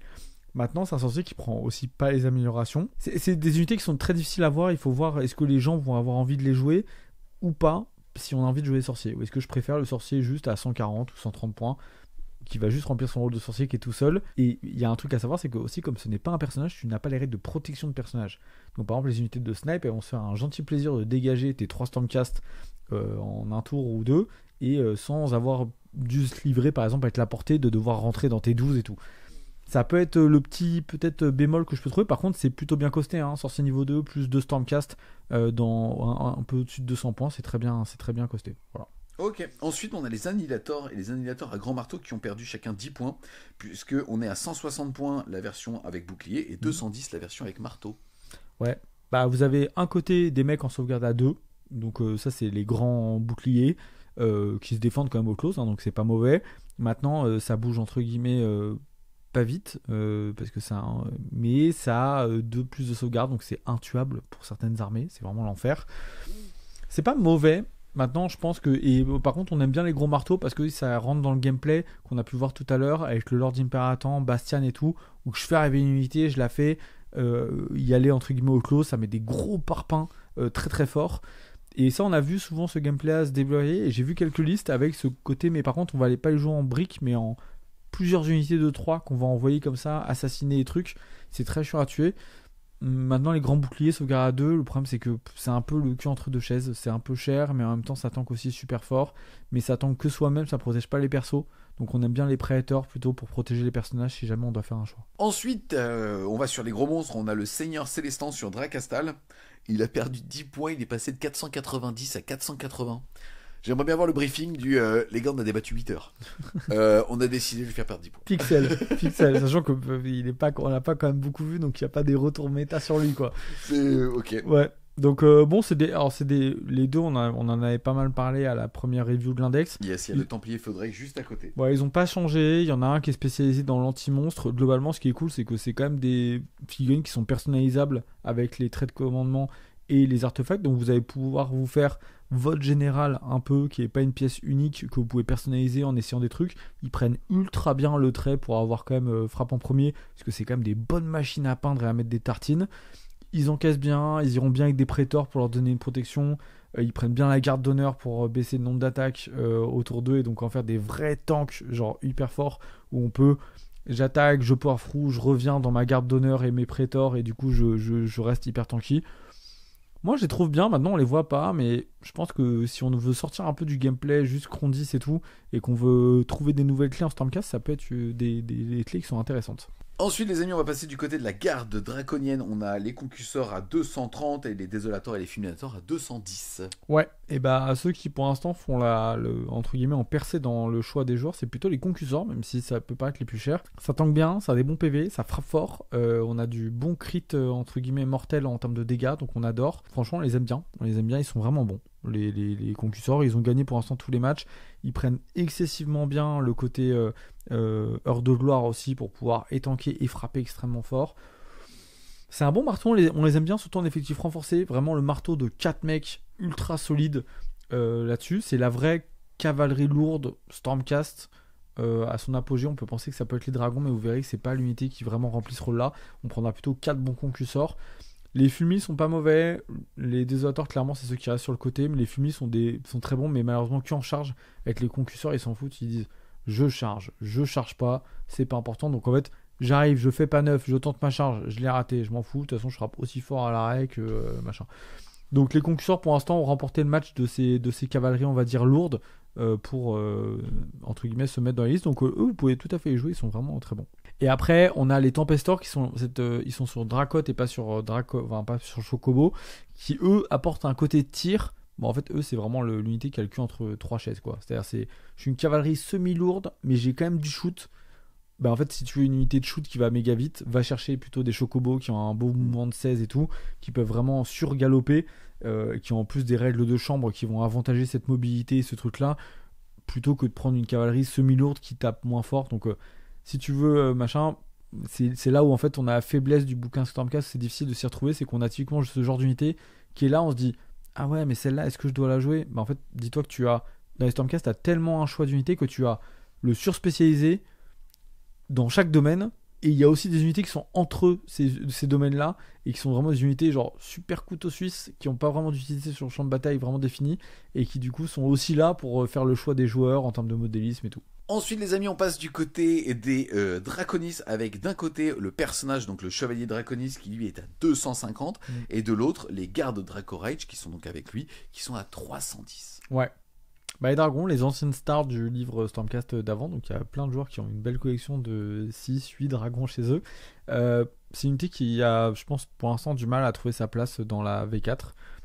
Parce que les unités de monstres comme ça qui sont pas méga puissantes, ils sont fait taper un peu dessus, ils ont plus ce tir qui leur permet de créer un différentiel vraiment sur la table. Donc c'est des bonnes unités qui sont peut-être encore un tout petit peu chères, surtout au niveau de l'unité, pour vraiment faire leur preuve sur le champ de bataille. ils bénéficient pas des nouvelles règles de perdition, de pouvoir machin. Leur létalité est quand même extrêmement aléatoire, donc on peut vraiment faire des phases un peu décevantes en termes de dégâts avec eux.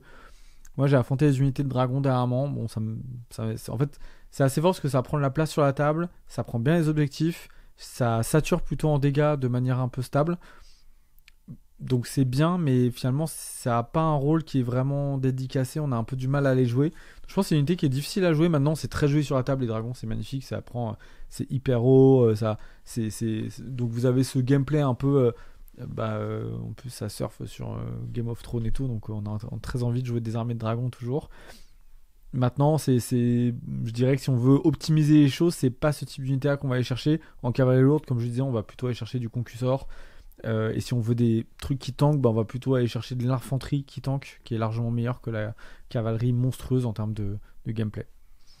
Ok. Ensuite, les amis, on passe du côté des chocobos avec la chambre d'avant-garde. On commence par le seigneur Aquilor. Le seigneur Aquilor, il a perdu 10%, il était à 200, il est passé à 180.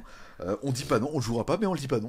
Ouais, après c'est pas mauvais. Dans un gameplay full chocobo, pour porter les artefacts et très héroïque, il est bien, il permet de téléporter des unités de chocobo plutôt que bouger. La seule difficulté qu'on a, c'est que c'est quand même des unités qui bougent méga vite, qui ont désengagé charge, désengagé tir et tout.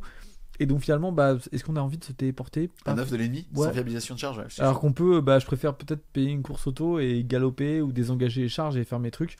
Donc on a quand même powerful, désengager charge, course et charge et on veut téléporter. Bon, finalement, en fait, c'est son gameplay. Ils auraient dû trouver peut-être un autre truc, tu vois, un espèce de. Par exemple, je sais pas, si lui il est à côté des unités, il leur donne un powerful gratos ou des trucs comme ça. Ça aurait vraiment genre.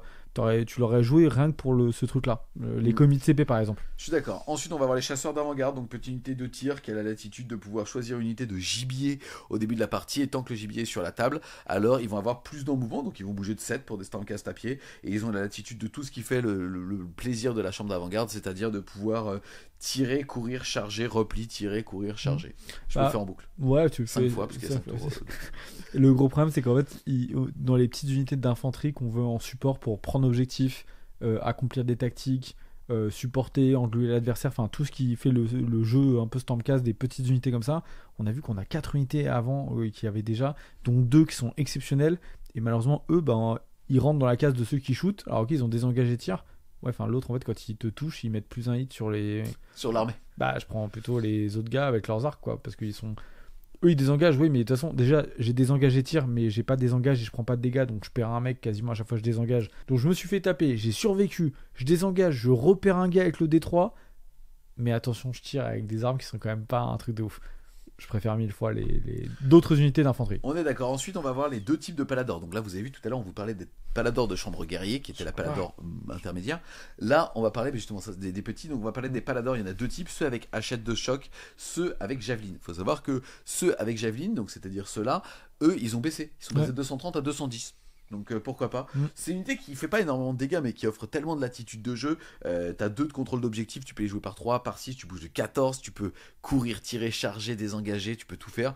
C'est assez agréable à jouer quand même. C'est kiff à jouer, c'est très bon en tactique, ça joue dans toutes les phases que ça, comme tu dis, bouge, tire, close, contre-tir pour certains avec la javeline dans le truc. Donc en fait ça fait du dégât répété, pas énorme mais multiplié à 3 phases différentes, donc c'est vraiment pas mal. C'est très joué, soit par 3, soit pour le coup ça on l'a vu en marteau par 6 là-dessus, et surtout ça prend très bien le powerful parce qu'avec 5 points de vie par tête, entre guillemets on peut largement y aller, faire des dégâts et se replier avec le powerful pour ensuite pouvoir soit chercher autre chose, soit aller à un autre endroit, etc. Yes, ensuite les amis, on va parler des raptors d'avant-garde avec arbalète longue frappe. C'est une des rares augmentations aussi de coups en points dans ce livre d'armée, puisqu'ils sont passés de 170 à 180 points. Par contre, tu regardes, c'est des tirs monstrueux, quoi. C'est 2 tirs par bonhomme en 3+3+, moins de 2, anti-héros plus 1 perforation, crit bless auto. Bonsoir. Et ils peuvent tirer, courir, bouger, charger, désengager, machin. Ouais, ce qui est du coup beaucoup plus fort pour des tireurs comme ça, puisque dans les tireurs lourds du jeu, donc on prend Kurnot, Jesai, même Ratling Skaven et eux, globalement la faiblesse de tous ces gars-là, c'est qu'ils n'ont pas shooting combat, ils n'ont pas désengagé tir. La force des Stormcast, c'est que eux, même si vous arrivez à les cliquer, les attraper par un coin de figurine et les engager, ils vont dire bon, je vais sûrement perdre un gars, et encore c'est pas sûr, mais je vais pouvoir désengager les tirs. Maintenant, ils ont été c'est une très très bonne unité de tir qui a été surjouée en effectif boosté, donc renforcé par 6. Pourquoi ? Parce qu'elle prenait aussi excessivement bien les bonus de garde d'honneur de la saison actuelle. Déjà, ces bonus ne sont pas éternels parce que c'est des bonus de saison et Game Workshop va changer de saison tous les 6 mois, 1 an. Maintenant, ces bonus ont été nerfés surtout pour le tir. Déjà, on a le bonus de touche plus 1 blesse uniquement sur le général et sa garde d'honneur, mais aussi on l'a que si on est à 12 pas 2. Donc déjà, il faut se rapprocher alors qu'on a une portée de 18.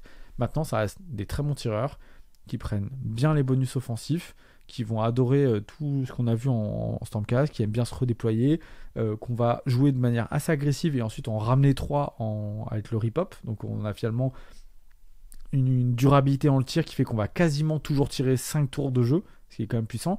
Et il y a quand même le gameplay du je fais en agressif, moi je l'ai beaucoup vu ça, je mets un bon gros tir dans ce que j'ai envie de salvater, et après tu veux venir attraper mes tireurs ? Bah j'ai translock pendant ton propre tour avec un prêtre qui est 12 pas derrière, donc qui sait pas du tout lui exposer, et qui ramène mes tireurs en backline, et qui après t'inquiète te les renvoie dans la tronche au prochain tour, même avec le terrain maintenant on l'a.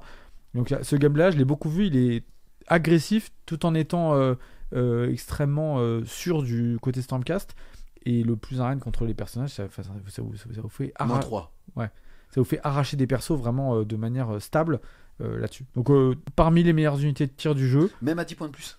Même à 10 points de plus. Voilà. Le 10 points ne changera rien à la construction des Stormcast. Au pire, vous changez 5 Vanquisher par 5 Liberator ou machin, c'est 10 points moins.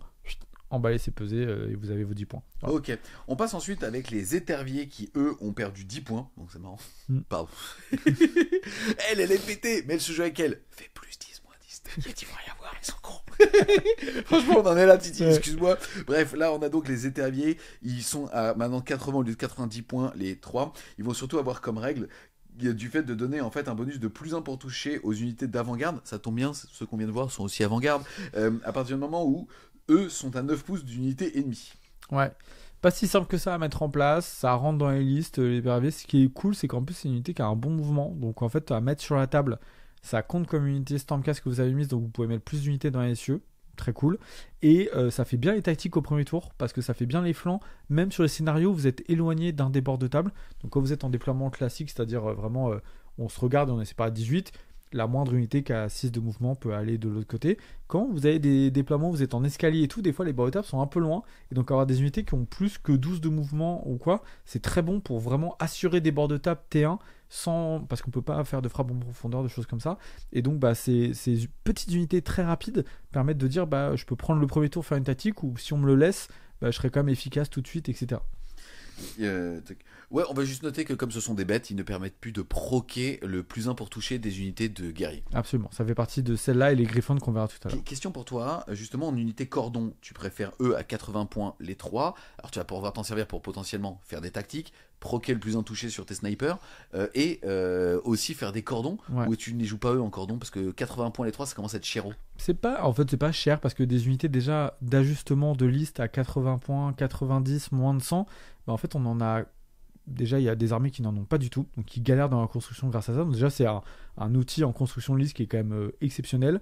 Et derrière, on a aussi les griffons d'anchois à côté, sur lesquels on peut regarder, qui eux sont 6, donc sont un meilleur cordon en termes de place, mais n'ont pas d'autre utilité à part faire ce cordon-là. Donc c'est plutôt... Donc on a un vrai cordon pour les griffons, et un cordon, on va dire, utilitaire par sa vitesse et sa règle, avec les éterviers.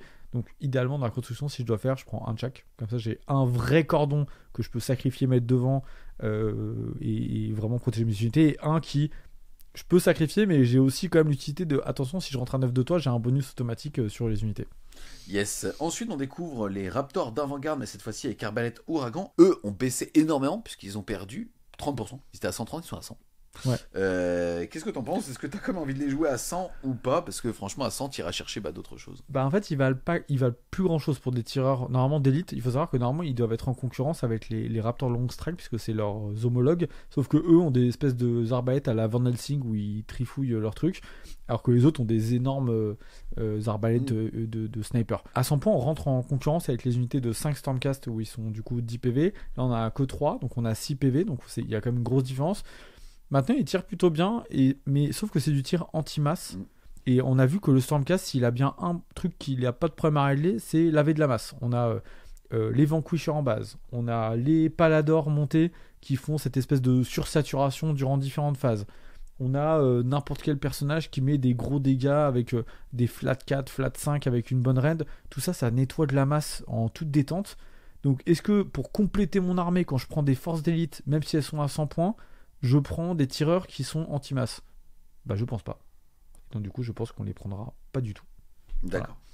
On enchaîne ensuite avec les Griff Dog, on en parlait tout à l'heure comme deuxième source de cordon. Là pour le coup, je vous rappelle, les éterviers, ils donnent +1 pour toucher sur les copains, mais on est à 80 points les 3. Ouais. Mais là on passe à 80 points les 6 socles.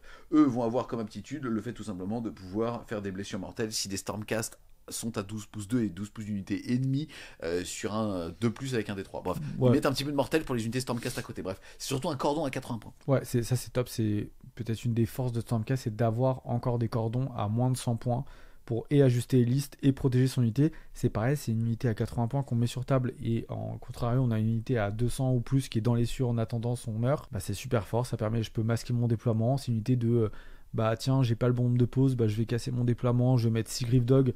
À toi de poser une unité. Bon bah en fait j'ai posé 6 Griff Dog, t'as posé un bataillon complet. Bah en fait tu n'as aucune information. Je fais ma deuxième pause, je mets une unité dans les cieux. Le mec a posé 2 bataillons complets de régiment avec toute son armée. Vous avez posé 6 Griff Dog. Donc en fait vous avez une capacité avec des unités aussi peu chères et qui n'ont pas d'utilité à part coordonnées de pouvoir vraiment voir des déploiements adverses et du coup optimiser votre stratégie en termes de mouvement de placement, ce qui est en plus une des choses les plus intéressantes dans le jeu de figurines, notamment à AOS aujourd'hui. On passe du côté de la chambre de la perdition en commençant par le héros. Le premier, c'est le nouveau. C'est lui, mais sur poulet. Donc c'est la version générique qu'on a vue tout à l'heure. Il est à 280 points.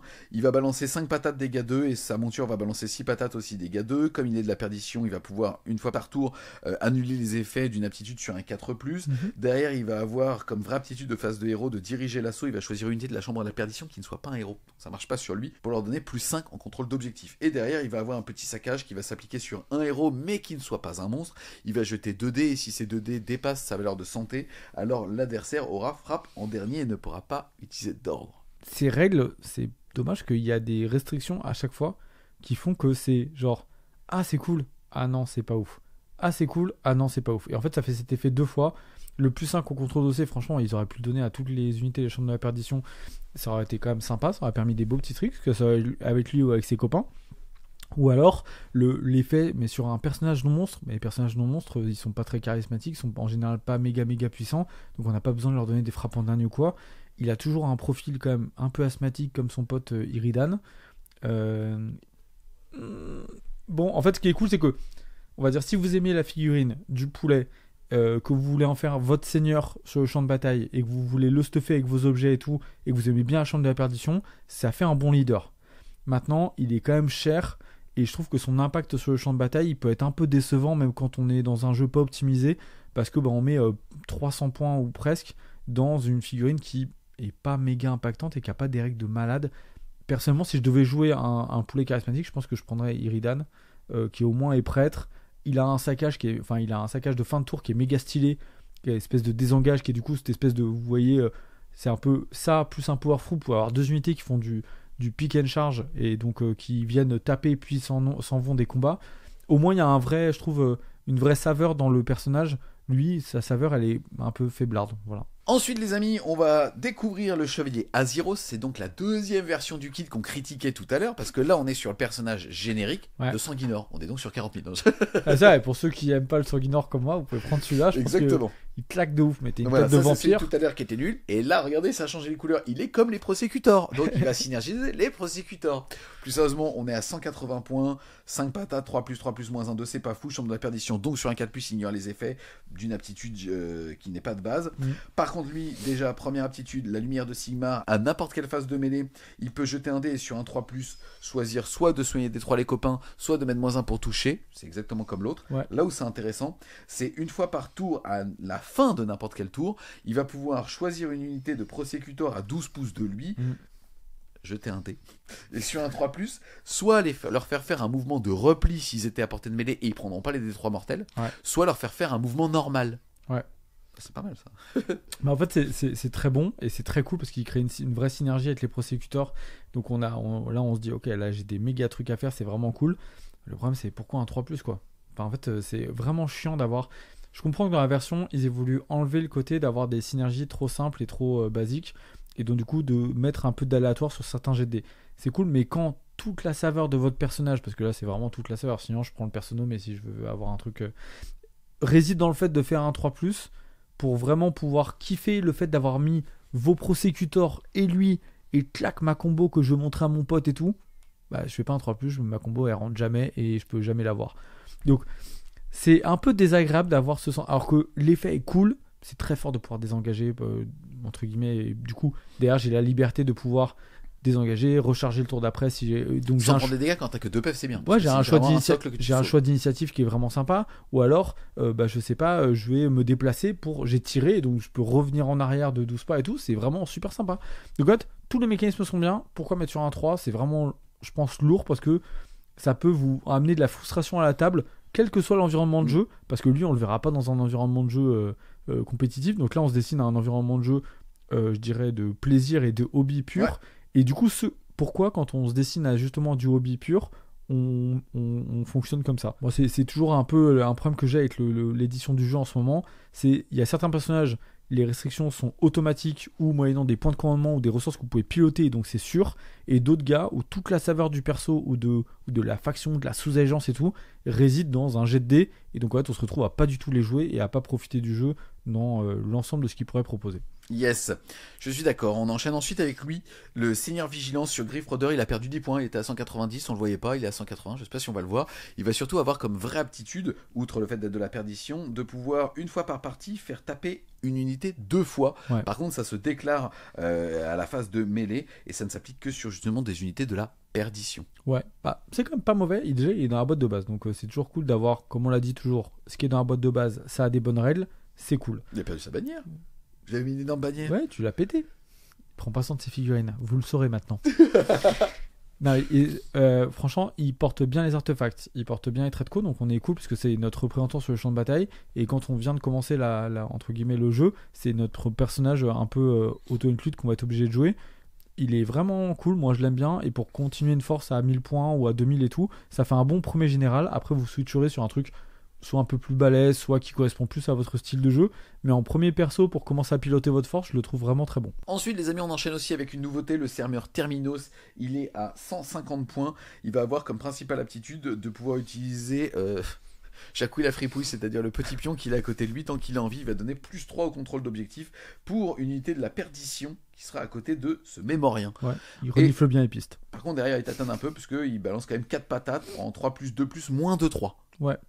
Ouais, c'est les profils un peu plus costauds de close, c'est pas du -1-2. Son aptitude est cool, hein. Ça booste le contrôle d'objectif. On va voir que la chambre de la perdition, c'est quand même une chambre qui est très bonne sur la prise d'objectif, les conserver surtout, malgré les attaques de l'adversaire. Et donc ça va bien dans le gameplay de l'armée et c'est assez cool. Yes, ensuite, différence de règles, on avait déjà parlé lors de l'index entre le Seigneur Véritant de Spearhead et le Seigneur Véritant de base. C'est l'aveugle dont on se moquait, bien évidemment, pendant nos parties. Donc lui, il va se taper avec sa lame et un bâton. Il est considéré comme un sorcier, donc il va pouvoir dissiper. Donc ça c'est pas mal. Et il permet de donner une bulle de -1 au jet de lancement et de récitation pour les unités à 12 pouces de son petit token. Pareil. Ouais, c'est une bonne règle, -1 au jet de récitation, de lancement et tout, c'est bien. Maintenant à 12 pas pour un personnage qui est aussi fragile, c'est quand même un peu compliqué. Moi je pense pas qu'on le verra. Maintenant il est dans la boîte de base. Je pense vous le remplacerez assez vite par un autre personnage. C'est cool, il peut banish comme un sorcier, mais c'est pas un sorcier. Donc je pense qu'on préférera quoi qu'il arrive aller chercher un petit perso, un petit prêtre qui le remplacera très vite dans votre première construction d'armée. Maintenant il faut faire avec parce qu'il est dans la boîte de base pour les joueurs Stormcast qui ont commencé là. Ensuite on a les réclusiens qui sont jouables par 3 qui étaient dans la boîte de base. On est à 140 les 3, donc 280 les 6. Au début je les trouvais pas fous et en fait franchement c'est vrai que pour 280 points, avoir 6 mecs, 3 PV, 3 patates en 3-3 -1-2 qui ignorent les effets des aptitudes non génériques sur du 4 et tant qu'ils ont un token sur du 3. Bah en fait, c'est une belle trace de frein. Hein. Ouais, et en fait, eux, ils ont fait leur belle. C'est vrai qu'on se disait, à la première lecture, c'était cool, mais on pensait pas forcément qu'ils arriveraient à percer dans le choix des joueurs Stormcast. Et pourtant, ça a été immédiatement le cas. On a tout de suite vu des joueurs Stormcast chevronnés les prendre, notamment en effectif renforcé, c'est-à-dire par 6. Comme vraiment, j'ai toute une liste un peu mobile autour, mais j'ai besoin d'un truc pour sécuriser un objet. Je prends ces gars-là. C'est magnifique, c'est 6 mecs, 3 plus de save, tu as dit, protection à 5. Ça tank ultra bien, il y a des bons parallèles en plus avec tout ce qui est perdition à côté si jamais on veut commencer à synergiser. Ils sont top, ça tape correctement. En fait, ça remplit vraiment le rôle d'une unité enclume, mais qui se laisse pas faire non plus. C'est pas une victime, quoi. C'est pas 40 guerriers des clans. C'est genre, je me mets là, l'objectif il est à moi, et si tu viens en plus, on va se taper, et je me défends plutôt pas mal. Donc moi je les aime beaucoup, ils ont bien percé la méta, les figurines sont incroyables. Et bah forcément dans le gameplay perdition. Et à savoir que du coup on a peu évoqué, mais ce côté d'ignorer les effets non bas sur un 4+, ou sur un 3+, avec des buffs et tout, c'est excessivement fort dans le jeu aujourd'hui. Ça permet d'ignorer toutes les règles spéciales, par exemple de saccage qui vous arrive dessus. Ça permet d'ignorer des règles de dégâts d'impact. Donc en fait ça augmente la létalité, enfin même la tankiness de manière générale de votre unité Stormcast, qui rentre parfaitement dans votre gameplay qu'on recherche depuis tout à l'heure. Yes, on a fait le tour les amis de toutes les nouvelles entrées ou de toutes les entrées tout court. Il nous reste à voir bien évidemment ce magnifique décor. Perso, moi j'étais content qu'ils aient intégré un décor parce que c'est quelque chose de gratuit, enfin faut le payer en euros, mais c'est gratuit dans votre liste donc c'est toujours en plus. Là ça n'apporte que des bonus puisque en gros vous avez 12 points de vie sauvegarde à 4, couvert infranchissable. Derrière il va avoir l'aptitude entrée dans l'orage, annonce, choisissez comme cible une unité éternelle de l'orage ami qui n'est pas un monstre et qui n'est pas en mêlée et qui est entièrement à 6 pouces de cet élément de terrain. Retirez-la du champ de bataille et replacez-la tout de suite à 9 pouces de toute unité ennemie. Ouais, bah très cool, encore une occurrence du coup de téléportation, de mouvement, etc. Donc on a des unités, on l'a vu, qui ont des très bons mouvements avec de la course et charge et tout, qui peuvent se déplacer facilement. Des unités qui ont un peu plus de mal et qui du coup vont bénéficier des translocations du terrain, etc. Donc ça nous rajoute un vrai plaisir de jeu là-dessus. En plus, c'est cool parce qu'il y a une vraie interaction avec l'adversaire qui va essayer d'aller chercher à détruire ce terrain-là pour vous couper une ressource de téléportation et de mouvement. Donc on va essayer de le placer pour le protéger un peu, et puis nos unités d'abord gardiens de but vont pouvoir ensuite aller se déplacer peut-être dans la partie pour apporter des renforts, là on en a besoin. Attention quand même au terrain de faction, pour les avoir maintenant pas mal joués, c'est aussi des sources de tremplin pour vos adversaires, notamment pour les unités qui vont arriver en bord de table, des unités de frappe en profondeur. Le Stormcast ayant tendance à pas mal s'éparpiller un peu partout sur la table, il peut vite laisser son décor un peu tout seul puisqu'il en a moins besoin par rapport au séquencement de la partie, et donc l'adversaire va s'en servir pour déclencher des charges dessus, parce qu'en fait on peut arriver à moins 9 déjà en frappe en profondeur d'un terrain de faction, mais on peut aussi le charger comme n'importe quelle unité ennemie, et malheureusement il se défend pas le terrain, donc on peut tabasser un terrain et s'en servir pour se projeter sur les objectifs, pour attraper des unités Stormcast qui pensaient être à l'abri et tout.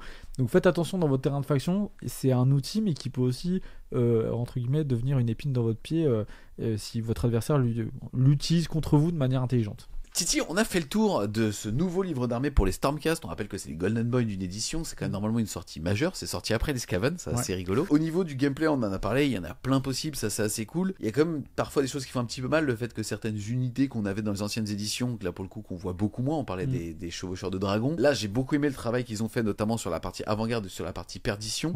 Qu'est-ce que t'en as pensé toi au global? Déjà je suis amoureux du nouveau design des figurines de Stormcast. Je trouve qu'elle est plus mature, un peu plus dark.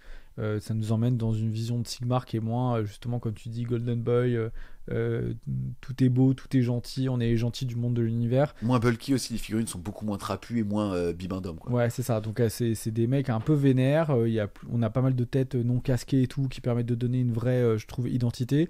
Ça c'est vraiment cool. Comme tu dis, sur le gameplay, on a cette chambre de la perdition qui nous ouvre un gameplay qui est, je prends les objectifs, je vais les tanker et je vais me battre en restant stoïque à cet endroit-là, coûte que coûte. Ça j'aime bien, ça ouvre un nouveau gameplay. Avant on avait plutôt un côté je tank parce que j'ai une armure, mais finalement je réplique pas beaucoup et j'attends que mon marteau arrive pour me libérer. Là on a des unités qui sont plus autonomes. Ça c'est le premier côté pour la perdition.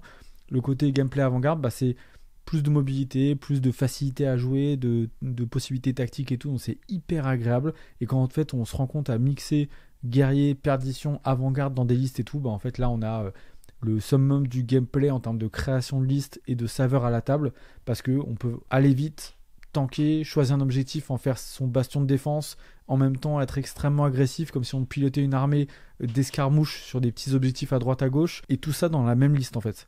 Et je pense qu'il y a aujourd'hui que Stormcast dans le jeu. Peut-être il partage ce biais avec Seraphon, peut-être un peu, mais ce côté de polyvalence de gameplay à l'intérieur d'une même liste, quels que soient les choix que je fais en termes de sous-factions, etc. Et ça, c'est une saveur qui est exceptionnelle. Et après, en plus, on peut partir sur des armées à thème je prends des mecs qui sont des questors avec dont je fous des mecs avec des torches qui vont choisir comme objectif d'aller prendre ça. Je peux choisir des armées qui vont toutes tomber des cieux avec des énormes paladins avec des marteaux, des armées de cavalerie, des armées d'infanterie d'élite, des armées de monstres complètes où je vais avoir 2 frères dragons avec leur escorte qui vont tenter de savater un champ de bataille. Il n'y a aucune armée dans le jeu AOS aujourd'hui qui propose cette variété de gameplay, de construction et même de collection, on va dire. C'est marrant parce que c'est là où justement je voulais aller te cueillir derrière en fait, n'étant pas compétiteur, surtout pas sur AOS en fait. Au contraire, moi je trouve qu'il y a un plaisir de collection de dingue dans cette armée. Et aujourd'hui, c'est cool qu'on ait pu aller chercher des vieux kits et même, moi je parle vraiment chambre avant-garde, chambre de la perdition. Il y a moyen de faire des collections, des listes à thème. On va pas chercher la suroptimisation, on a juste envie de faire des belles listes. Et aujourd'hui, on s'épanouit énormément et on n'a pas l'air d'un con. Et en fait, c'est ça que j'aime. C'est quand en fait, tu peux orienter des listes où ça sera pas, évidemment, que c'est pas avec cette liste que tu partiras à Atlanta au championnat du monde en solo. Mais à côté de ça, en réfléchissant à un concept qui a une orientation, et bah tu peux la jouer et t'épanouir là-dedans. C'est pas la plus optimisée, mais si tu réfléchis tel build, ça marche. Et en plus, tu seras jamais ridicule et tu pourras toujours affronter ce qui te fait de plus fort dans la méta actuellement.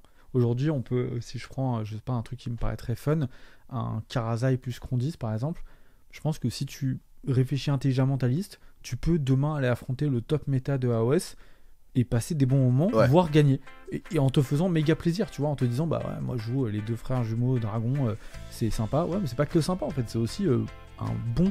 On a vu que l'équilibre intérieur du Battletome, il y a rarement on a dit ouais ça c'est un peu nul, ça c'est un peu. Sur 2 unités, les tireurs en avant-garde et sur parmi les lignes. Mais qui en plus sont pas mauvais, c'est pas des mauvaises unités. À 100 points tu fais pas d'erreur. C'est juste que t'as tellement de comparaisons que des fois on dit bah ce couteau suisse il est un peu trop couteau suisse, ça serait bien qu'il soit un peu plus tranchant de ce côté-là quoi.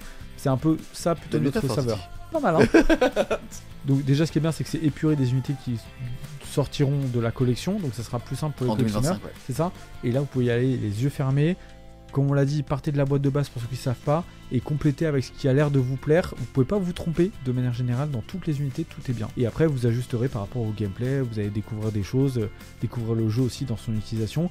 Et par contre, vous avez vu, l'utilisation des points de commandement, grosse profondeur du gameplay Stormcast en termes de technicité et l'utilisation surtout des aptitudes que des armées utilisent peu. Mais Powerful, c'est l'outil ultime des Stormcast, que grosse valeur en PV et cette volonté de vouloir dicter le jeu avec peu de ressources.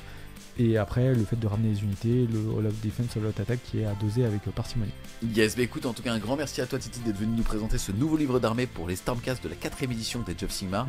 On espère clairement que cette vidéo vous aura plu. Si c'est le cas, n'hésitez pas à mettre un gros pouce bleu dessus, à la commenter, à la partager. Si vous voulez supporter French Games, n'hésitez pas à aller faire un tour sur son Tipeee parce qu'on a besoin de racheter Figun que je pète.